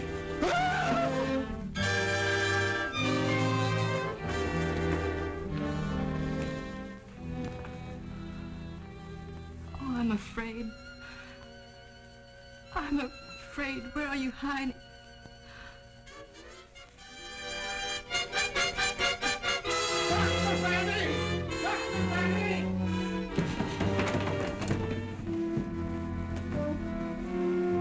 Dr. Vanny! Dr. Vanny! Doc. Fun is fun. But after all, there ain't nothing in my contract that says I gotta... Well, now I ask, is that anything to be playing football with? Where did you get that, Raymond? Miss Vanny chucked it at me like I was a pass receiver for a football team. And I'm all out of practice. Let me see it. This comes from a group of anatomical specimens that was locked in a room in the cellar. How did you happen to get it? That's what I'm trying to tell you. There I was, outside her door, strictly minding my own business, understand? Listening at the keyhole. I don't think that belongs in the realm of your duties, Raymond. But, Doc, there were screams inside. You gotta admit it's within the longitude of my profession to make with an investigatory reaction thereto. What am I saying? I don't understand how his head got from its locked room in the cellar. Well, the way I heard it, it was sent to Mrs. Vanny. That was rather a gruesome practical joke. Why, your anatomical locker hasn't been opened for ages. I think you once told me you'd lost the only key to it. I know. There is no key to my knowledge. Why, that thing didn't walk out of the room by itself. Hardly. Doc, I'm worried. What about, Raymond? Well, now, take this head business. The whole thing don't seem hardly serious to me. I think that if it's all the same to you, I better be checking along to other duties. You're not afraid, are you, Raymond? Who, me? Scared? It's just that I don't think that there's gonna be any murder here done after all. That's too bad. Well, it's not your fault, I guess. It's just not my lucky day, that's all. Thank you, Lilibeth.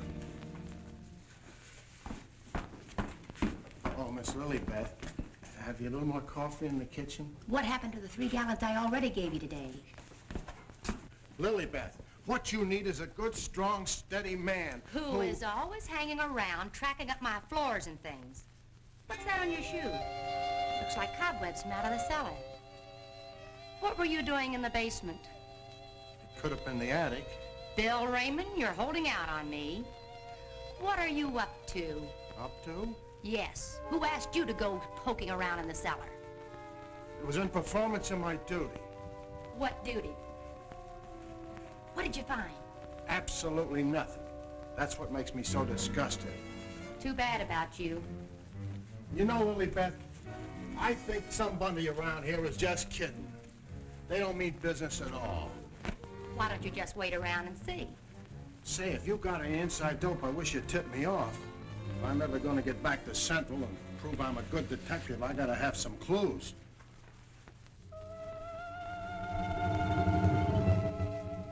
Yes, I was scared. Scared of my life. I expected big things of that ghoulish-looking guy, but he ain't delivered neither. I should say, in a way, you were entitled to expect big things from him. Leo was once confined in this house when it was an institution for the insane. Nerves, you know. Do tell. Well, then, he must know his way around the place, huh? I understand while he was here, he engineered an immense number of secret passages through which the guards could keep an eye on the inmates at night.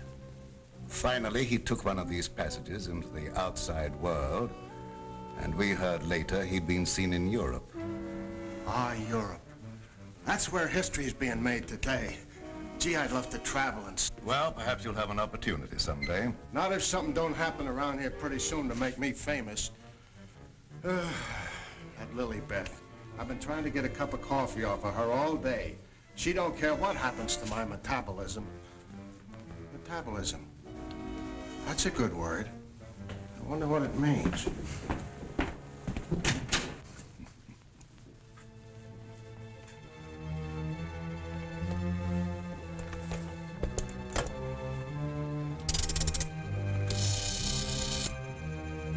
Operator, I want the police right away.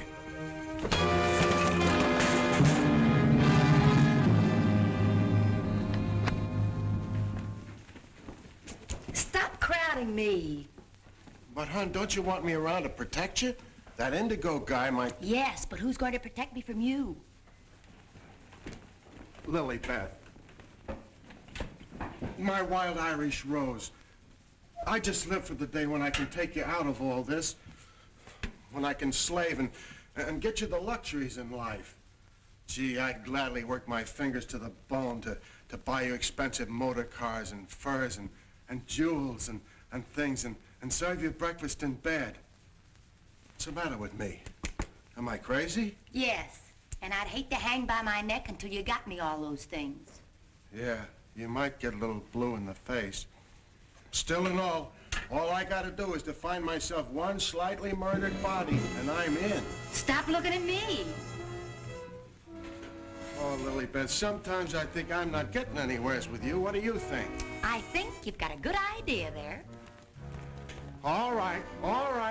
You'll be sorry someday when you see my picture in the paper. Wait and see. Hey, Lilibeth, why don't you answer the doorbell? Maybe that indigo guy wants in.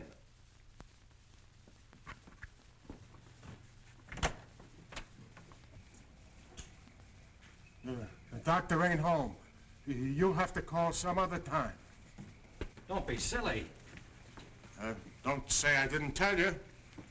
Close the door on your way out. Hey, wait a minute. Well, if it isn't Bull Raymond. Shh, Terry. You trying to ruin me? Ruin him. Come here, Bull. Meet Miss Cornell. How do you do, I'm sure. Likewise. How do you happen to be out with him? Cute, darling, don't you think? Flat at both ends, head and feet. You've heard me speak of him. Bull Raymond. Bill Raymond, if you please. Mr. Terry Lee, you so-called reporter. How do you happen to be out with a dish like this? Jane Cornell. Good for dull days in a man's life. Mr. Raymond. Oh, yeah, I remember. Terry told me about the time you shot up the dressmaker's dummy. Huh? Yeah, he said you closed in on what you thought was the murderer, but it turned out to be the dressmaker's dummy and you shot it full of holes while the real murderer got away. My pal. So this is where you've been hiding after they kicked you out for that fiasco, huh, Bull? Bill, I mean? What are you doing here? Can't a man rehabilitate himself in peace? Here I come, looking for an honest crime around here so I can solve it and get myself back to Central. And you come along and... Where's the body, Bull? Bill? There ain't no body. That's the trouble. No, let's keep it friendly. Friendly? What do you mean? Let's have it. Who killed who and why? Are you kidding? Did somebody get knocked off around here? Look, I don't like to be kidded either. Where is it hidden, Sherlock? Oh, Terry, you've been on the police beat so long that... Now listen, Bill, you know me well enough to know I wouldn't come out here just for the ride. Not when I could be, It just so happens there was a call to the police. Came from out here. And I happened to be there when it came through. Miss Cornell happens to be the operator. So she tipped me off. Told me the line had gone dead. So I smelled the story, and here I am for an exclusive. You see what I mean? What's in there?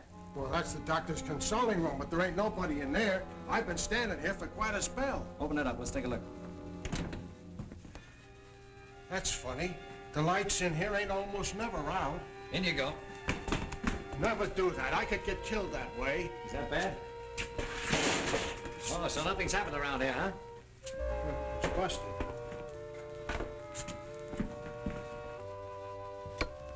There, see? Like I said, there ain't nobody here.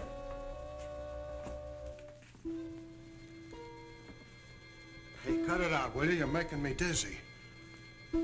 Well, sure, somebody stumbled over it and pulled it out of the wall. Could happen anywheres.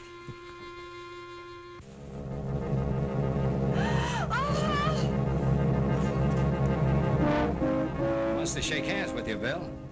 Step right up. Not me. You seen it first.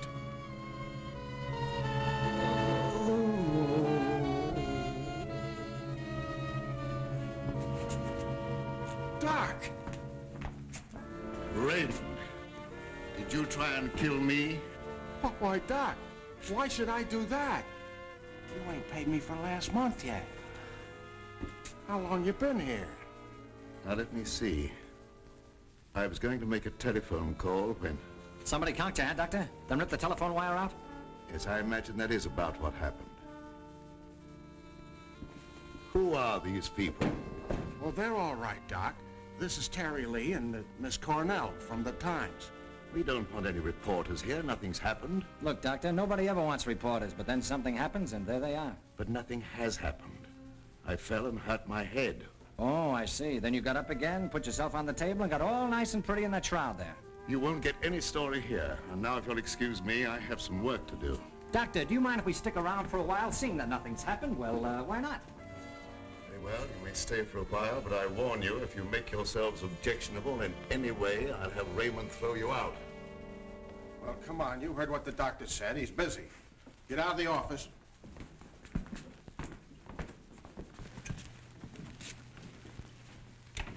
Probably a pretty nice guy, caught in a tough spot. That's the way I see it.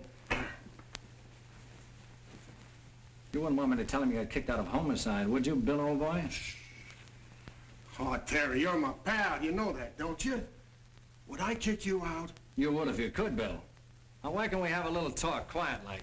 Well, if you just follow me in the parlor over here. Oh, me too, darling, me too. Darling knows everything about everyone, and that's how I learned. Did that? I just sit at his feet and listen. Baby, I'm going to miss you an awful lot when I grow tired of you. Now, remember, you're just going to listen. Well, of course, darling. What else do I do when I'm with you? Sit down. Now, as I remember it, there was a singer at the Click Club who called herself Flora Laval. Didn't she marry young Ward Vanny a couple of years ago? I don't know nothing about it. Oh, yes, you do. It was just about the same time that you had that affair with the dressmaker's dummy. Oh, yeah. Yeah, now I remember, Terry. You're right. She was down to the Click Club, and it was her that married Ward. Wasn't that on a bet of some kind? Well, there was a party going on, and somebody dared Ward to ask the singer to marry him, and he thought at the time it was a good gag, and he went along with it. That's right.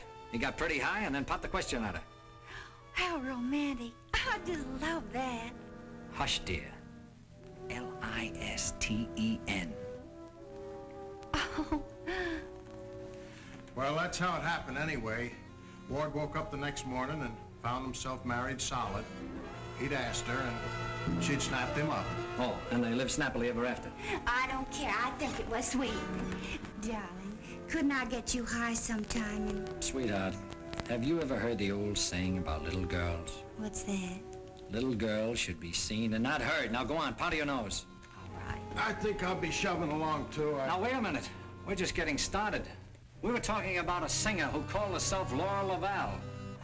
Pushed away into this house for good reasons of her own. Gentlemen, I beg your pardon. I must tell you frankly, I have been eavesdropping. Professor Leonard, this is a reunion. My boy, you must forgive me. You seem to remember me, but I do not recollect you. When was it? What was it? Oh, Professor, it was a long time ago, and I was a kid up in the balcony in Albany. Yes? When you brought down the house with great feats of legerdemain. Oh. You remember, Professor? That was the night that the box office receipts disappeared, just like magic. Part of the act, my boy. Just a part of the act. It's a pleasure to meet one of my youthful admirers. Terry Lee of the Central City Times. Oh, the press? Well, it's nice to have known you. Wait a minute, Professor. What's your hurry? Are you afraid I might bring up the subject of those certain unfortunate recent connections of yours? Shot in the dark, my boy, I'm sure. And I will ignore it. Of course. And this young lady, no doubt a companion of yours. Jane Cornell, my fiancée. Delighted. Likewise, I'm sure. Delightful. And I would suggest to take very good care of her. Mr. Lee? Oh, I haven't had a chance to talk to him yet, Mrs. Van Eve. Never mind, I'll tell him myself. Darling, I met her upstairs and I told her all about you and that you know everything about everyone. Thank you very much, dear. Welcome to your living room, Mrs. Van Eve. Thank you, but it isn't my living room. I understand you're not unaware of my position in this house. Well, maybe you can tell us about it. I'm being kept a prisoner here against my will. I'm alone and friendless. I'm sorry. Why haven't you called the police? They've done nothing but to call for the police. They have kept me penniless so that I can't leave. I understand. They're trying to destroy my mind, Mr. Lee. By innuendo and indirection, they're trying to make me believe I've done something dreadful in the past. That I'm to be the victim of some horrible vengeance. You know best about that. I'm innocent, Mr. Lee. I've done nothing. Now, this doctor's brought some stranger here with these tricks and illusions to further make me believe... You mean the professor and his little, Yes. You must help me, Mr. Lee. Laura, it's so good to see you downstairs again after all these days being locked in your room. You know perfectly well why I've remained locked in my room. Ward, this is Mr. Lee of the Times, the gentleman I told you about upstairs. Oh, yes. Look here, Mr. Lee. We don't want any more of that front-page splash stuff, such as I got when I married Laura. Your wife's been telling us that she's being kept here under constant threat. She is out of her mind. See what I mean, Mr. Lee? They don't overlook a single chance to put it in my head that I'm crazy. Perhaps I can explain, Mr. Lee. We don't believe there's anything wrong with Laura now, but we are sure something will happen to her mind if she continues to live under this strain. It's just as I told you. They're behind it. Can't I make that clear to you? They spend all their time trying to terrify me. They write me letters in green ink. They send me dummy heads wrapped in green paper. Anything to frighten me so I can't sleep. I can't think. The only thought in my head is that I'm going to be killed. These are very serious charges, gentlemen. And I might say it'd make a perfect front-page splash. Lee, if you dare print a word about those ravings of my wife... Don't do anything to make me think they aren't ravings, Mr. Van E.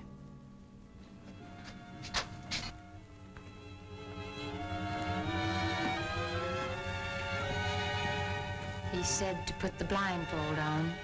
and you will know the truth. No!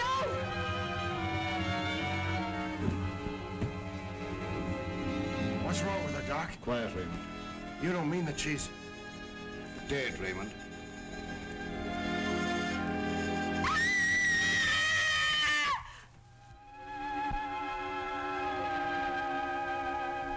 Then I knew that he was here.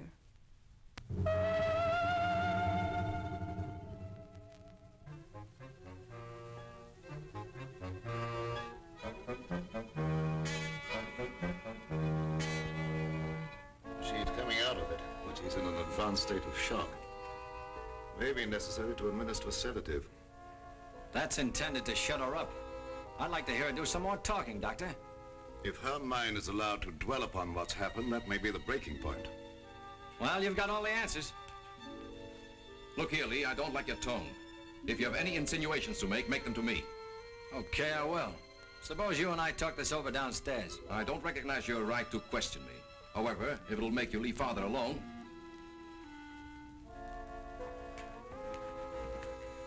Bill, fix yourself a chair right outside the door and don't leave until I get back. Sure, sure. But what about Lily Beth? Don't she write nothing around here? Now, Lee, first I'd like to see your credentials. You're busting here saying you're a reporter.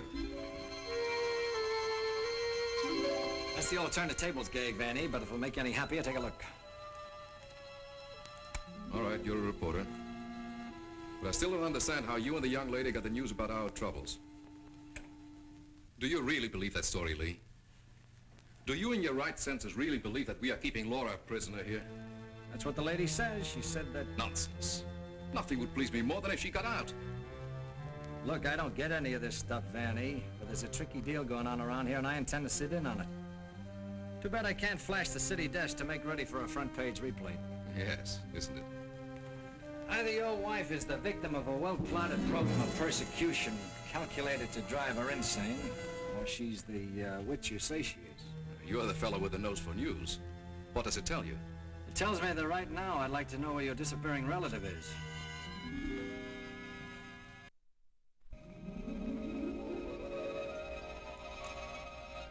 Get back, you fool. What's out there? I have a right to know.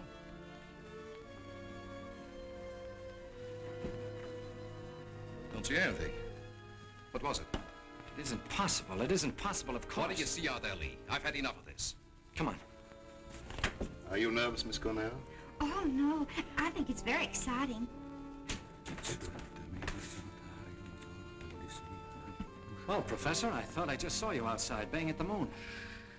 You disturbed her sleep. Child. Where have you been? How about you start acting normally for a change? You're bringing suspicion upon all of us. I, my boy? What have I done? Suppose you tell us. Has no one arranged to silence you yet, Mr. Lee? What a pity. I don't silence very easy, Professor, and it'd take a lot more than what you've done to her. Do you suggest that I had a hand in that poor girl's unfortunate demise? Why don't you behave yourself, Professor? Mr. Van E here has the right idea. You're just gumming up the works. I did my humble best. Who are you working for? What do you expect to get out of it? I'm discharging a debt, Mr. Lee. A debt contracted many years ago. Now, are you any wiser than you were a moment ago? No, but I'm beginning to get a general idea. By the way, how's that little girl of yours? I hope fervently that nothing happened to her. She would look so beautiful lying here.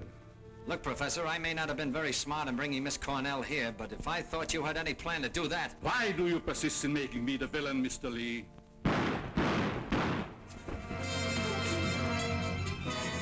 Now we will let you be the witness, Mr. Lee. I am here. The sounds came from upstairs, right? Always reliable. Now what do you rehearse? In there, Terry! In there! It's murder!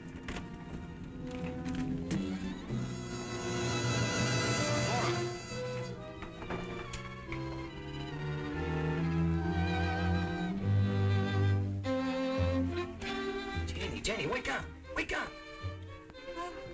Oh, Terry! Tell me, what happened? Oh, Terry, darling. Let me think. Everything went black and... Yes? And Then it started to talk. What started to talk? I don't know. That thing. Now look, let's get back to the beginning. I left you here with Dr. Van E. Yeah, and then he gave Mrs. Van E a shot with a long needle. Never mind that. All right. Then he said, would I sit with Mrs. Van E? Okay, okay. Where is she now? Who? Mrs. Van E. Where did she go? That's just what I asked you, Janie. Well, she was right here. Then Dr. Van E went out. Then what happened? Well, oh, then Bill Raymond came in. Oh, that's great. The two of you in the same room at the same time. How did you communicate with each other? Sign language? Oh, I don't care. All you do is make fun of me. I didn't ask to come to this, whatever it is. Oh, yes, you did, dear. Don't you remember? You said you wanted to see what the life of a reporter was like. Don't forget, Mr. Lee, one must not expect too much of certain types of mentality. Shut up, Bill Raymond. I remember you when you couldn't even make your X. Oh, I want to go home. We can't go home, darling. We've got to get a story. Why? You don't understand. Yes, I do. Why do we have to get the story? Who cares? She's got you there. All right. Now you tell me, what happened to you? Me? Oh, well, you said to stay outside the door, and I pulled up a chair. That's right. She was inside the door and you were outside.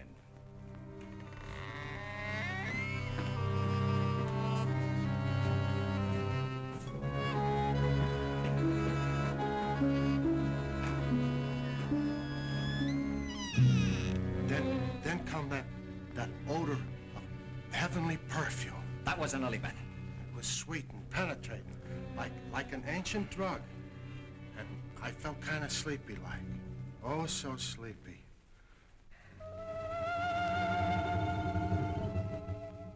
At last, he had me under his power.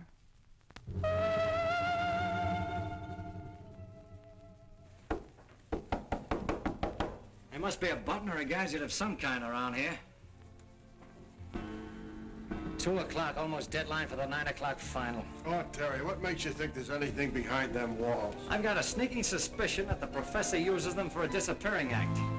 I wish Lily Beth was here to make me a cup of coffee. Well, she's right over in the doctor's office. Why don't you ask her? Poor Lily Beth. I kind of hinted that all I needed was a murdered body, but I didn't think she'd take it personal. Will you stay with those walls? I've been around them 3 times, Terry.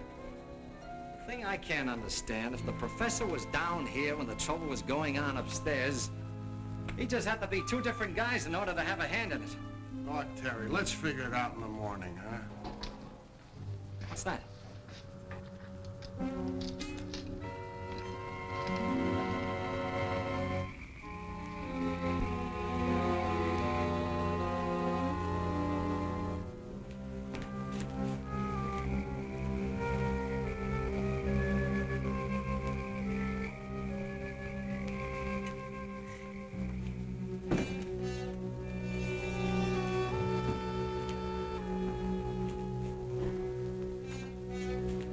Wake up. Either something or somebody opened the front door. Oh, that's the shortest night's sleep I've had in a long time. All right. Now that you're good and rested, let's see if we can understand what happened upstairs.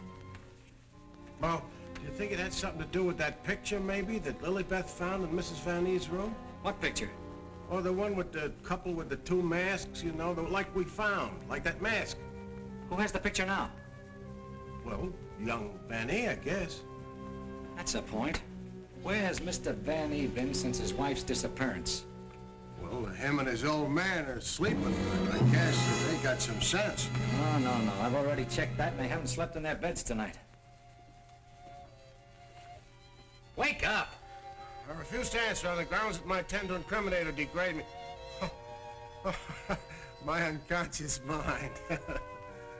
Now look, Bill, please stay awake for a while. Now look, tell me, what happened when you smelled that sweet odor in the hall upstairs? No, it smelled lovely. Lovely, that's all I can remember. And Dr. Van E had already left Laura's room, is that right? Yeah, he'd gone out, and he said goodnight, and he had given her some sedative or something that he said would take care of her till morning, and then he went down the hall to his own room. And then you fell asleep? Yeah, no, I just kind of dozed off a little. Like this. Here's your coffee, sir. Harry. That's a dirty trick. Stay on the other side of that window. What for? Take a look. I'm looking. What do you see?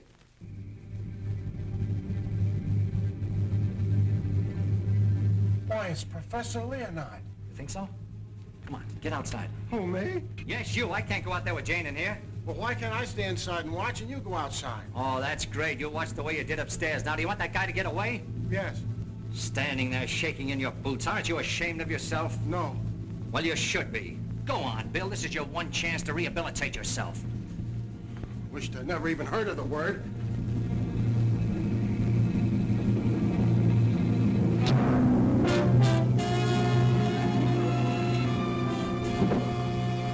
Have your gun ready. What good is a gun against what's going on around here? Lilybeth! Gee, this ain't natural. Who are you talking to? The woman I loved. Poor little angel. Try and speak to me. She can't hear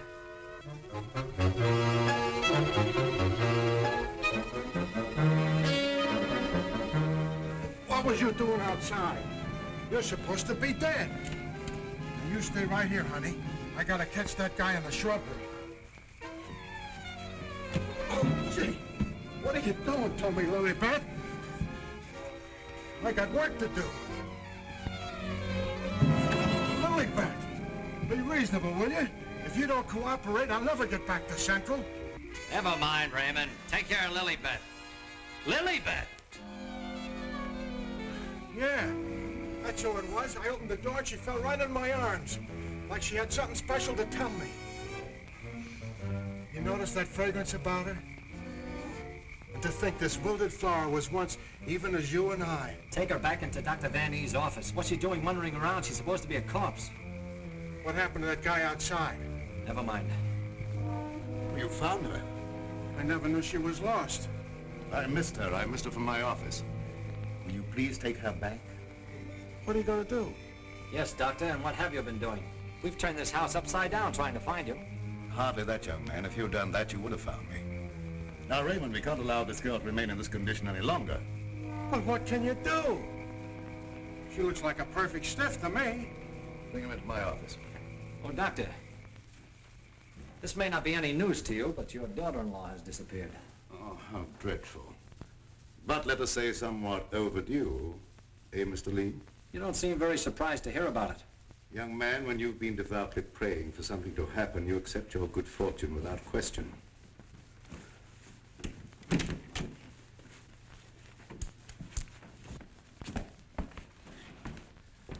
We thought that probably you might be able to throw some light on the subject. That's right, Raymond. Leave her there. There's absolutely nothing wrong with her. Huh?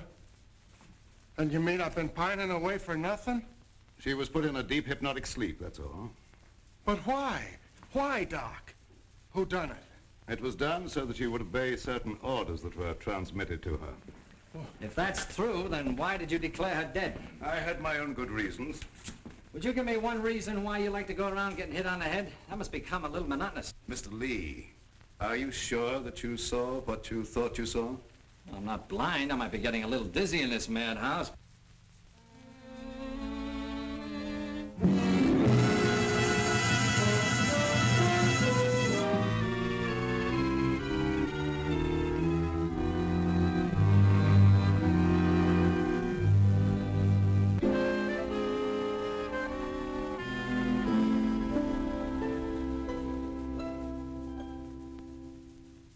You know, Doctor, morning isn't very far off. And when the police get here, you've got an awful lot of explaining to do. You're in this up to your neck. By morning, let us hope no explanations will be necessary. Everything will have explained itself.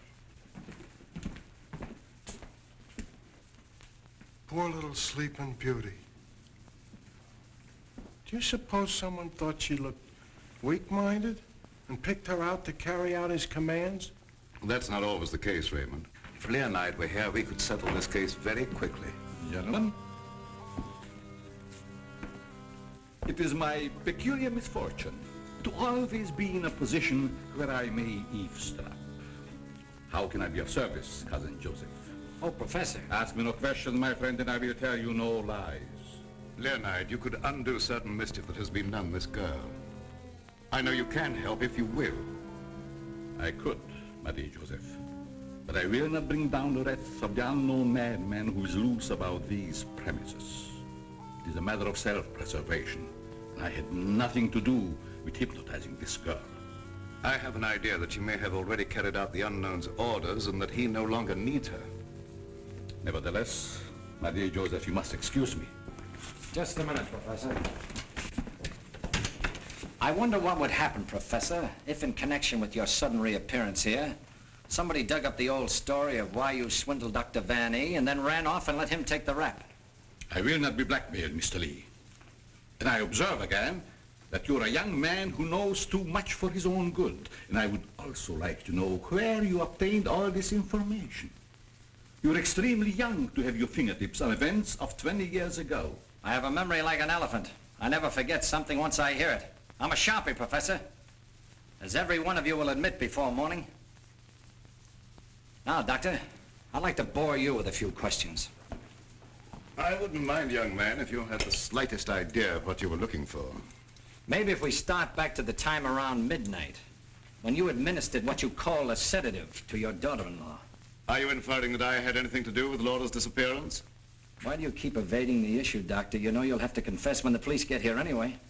I would remind you, young man, that you're making a direct accusation, and I refuse to answer. Look, I want the facts and I want them now. Let's cut out the mulberry bush routine. Listen, Bill, you're supposed to be a cop and you want to get back to homicide. Help me make the doctor loosen up. He knows a lot more than he's telling. Well, sure, I'll help Terry, but first let's get Lilybeth out of this. Maybe she can tell us something. Yes, Mr. Lee, it seems to me that you're not too anxious to have Lilybeth restored to consciousness.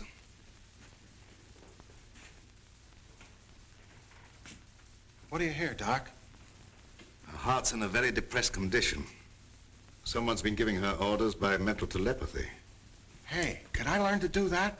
Supposing Lilybeth was in the kitchen, could I telegraph her a wish for a cup of coffee, huh? Perhaps, Raymond, someday when we have a little time, I'll indicate the principles of hypnosis to you. Thanks. Dear Joseph, the principle of hypnosis isn't as simple as you would make them believe. It requires a long and patient study. But I will risk the wrath of the unknown. For I see you truly love this child. And for your sake, I shall use my knowledge. Oh, gee, thanks, Professor. You're solid.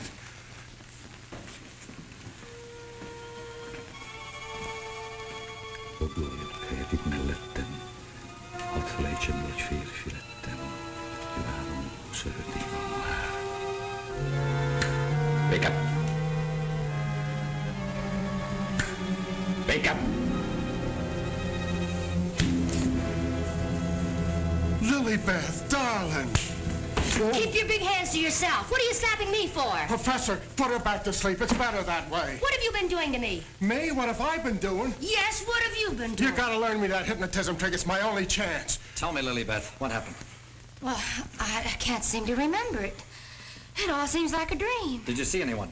No. But I do remember a perfume, a sweet odor. Yes, go on. Terry, darling. Oh, Terry, darling. Yes, Jane. What is it? Is it Halloween? No, it isn't. Then why was that green face bobbing up at the window? What? Yeah, a green face just like the one I saw in Miss Van E.'s room. You saw a green face in Mrs. Van E.'s room? Yes, darling, that's what she was shooting at. I mentioned it to you, but you're so scatterbrained. Yes, dear, I'm scatterbrained. Does your mind feel rested now and everything after your nap? Mm-hmm. That's a good girl. Now, come on, tell me, what happened? Oh, don't yell at me. I can tell you just how it happened. We were alone in the room, and Laura was going to sleep. And then she said, oh, take away the bandage. And I said, what bandage? And then she said, oh, don't shoot me. I didn't mean to do it. And then, the room got awfully black. I think somebody must have turned off the lights. Just like that. Go ahead, you're doing fine. Well... Yeah, the lights had already gone out. Uh-huh. And the room got awfully dark. You've already said that. Think hard now. You saw a green mask. It came out of the wardrobe. Like a moth? Yes, darling, just like a moth. Oh, how clever of you. It was just like a great big moth, and it flew around and Please around, don't around. make yourself any dizzier than you are. Now tell me the rest of it. Well, I just don't see how you could remember that it was like a great big moth. And did you see it? Were you there hiding in the wardrobe, maybe? No, I wasn't in the wardrobe. Now look, Jane, please, be yourself. No, I mean, don't be yourself. Just relax. Relax. Mr. Lee, just a moment. Where were you? Were you upstairs? No, I was down here talking with your son. And by the way, where is he? Here I am, Mr. Lee. What can I do for you? Will you stop it? Yes, I was listening outside the door. You haven't answered my father's question yet. Oh, come on, take it easy, take it easy. Maybe you can tell us where you've been, Mr. Vanny. Of course you don't know anything about your wife's whereabouts. Oh, go on, tell him where she is. I want to go home. I'm hungry. Quiet, everybody, quiet! Laura! Don't. No, don't. Don't.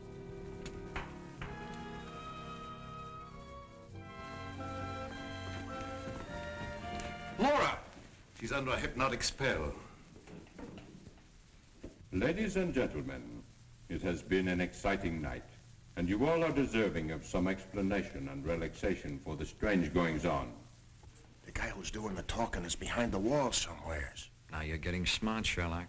We introduce at this time the team of Laurette and Renee as they appeared at the height of their success in the green room of the Paris Creole. Sure, the mask, the picture. Mademoiselle Laurette. Now I know who he is. Mademoiselle Laurette will now put a bandage over her eyes, the better to see the inner truth. Very good, Renee. Very good. Just like the old time. Would any member of the audience like to ask Mademoiselle a question? Come, Mr. Lee. You have been so full of questions up to now.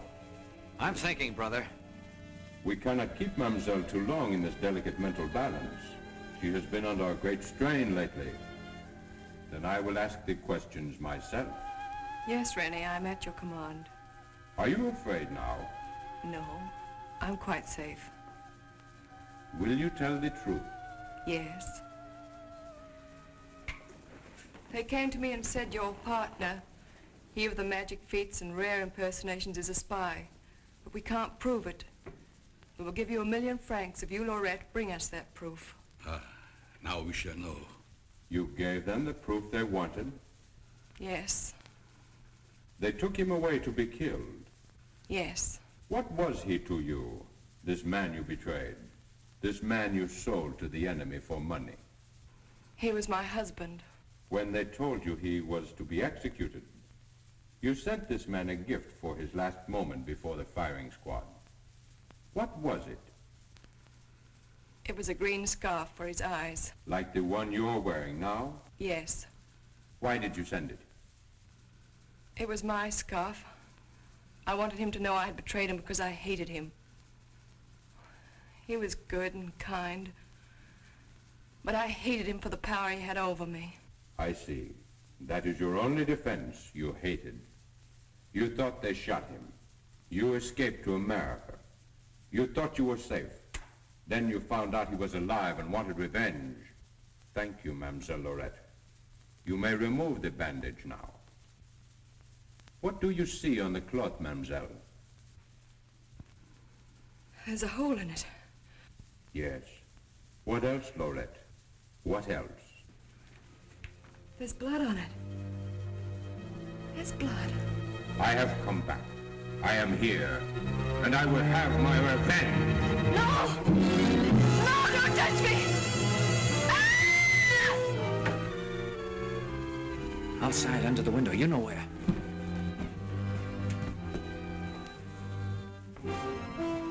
Yes, he had his revenge. She's been living in mortal terror that he'd find her. Just a minute, lady. You ain't going nowheres. Well, if it ain't Mrs. Williams, come along with me. Come on, come on. You want me to slug you? Get inside. Hey, Terry, come here. Get a load of this. There's your man. At last I caught me a murderer. You're wrong.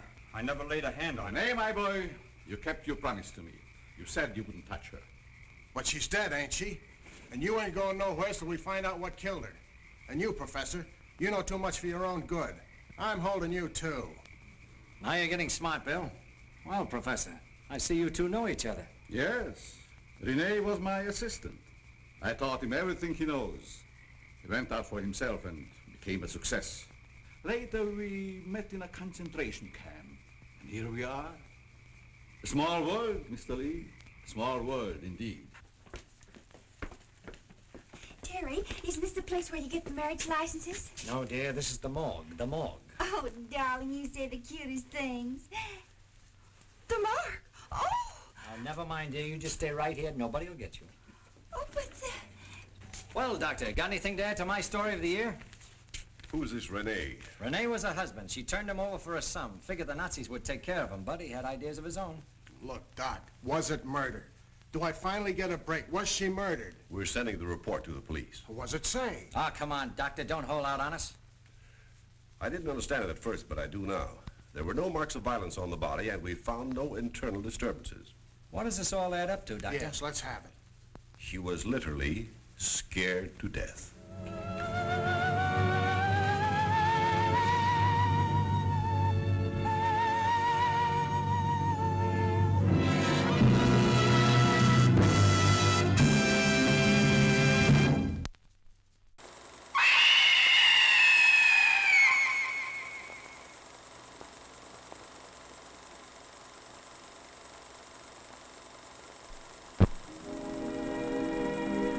And now, folks, it's time to say goodnight.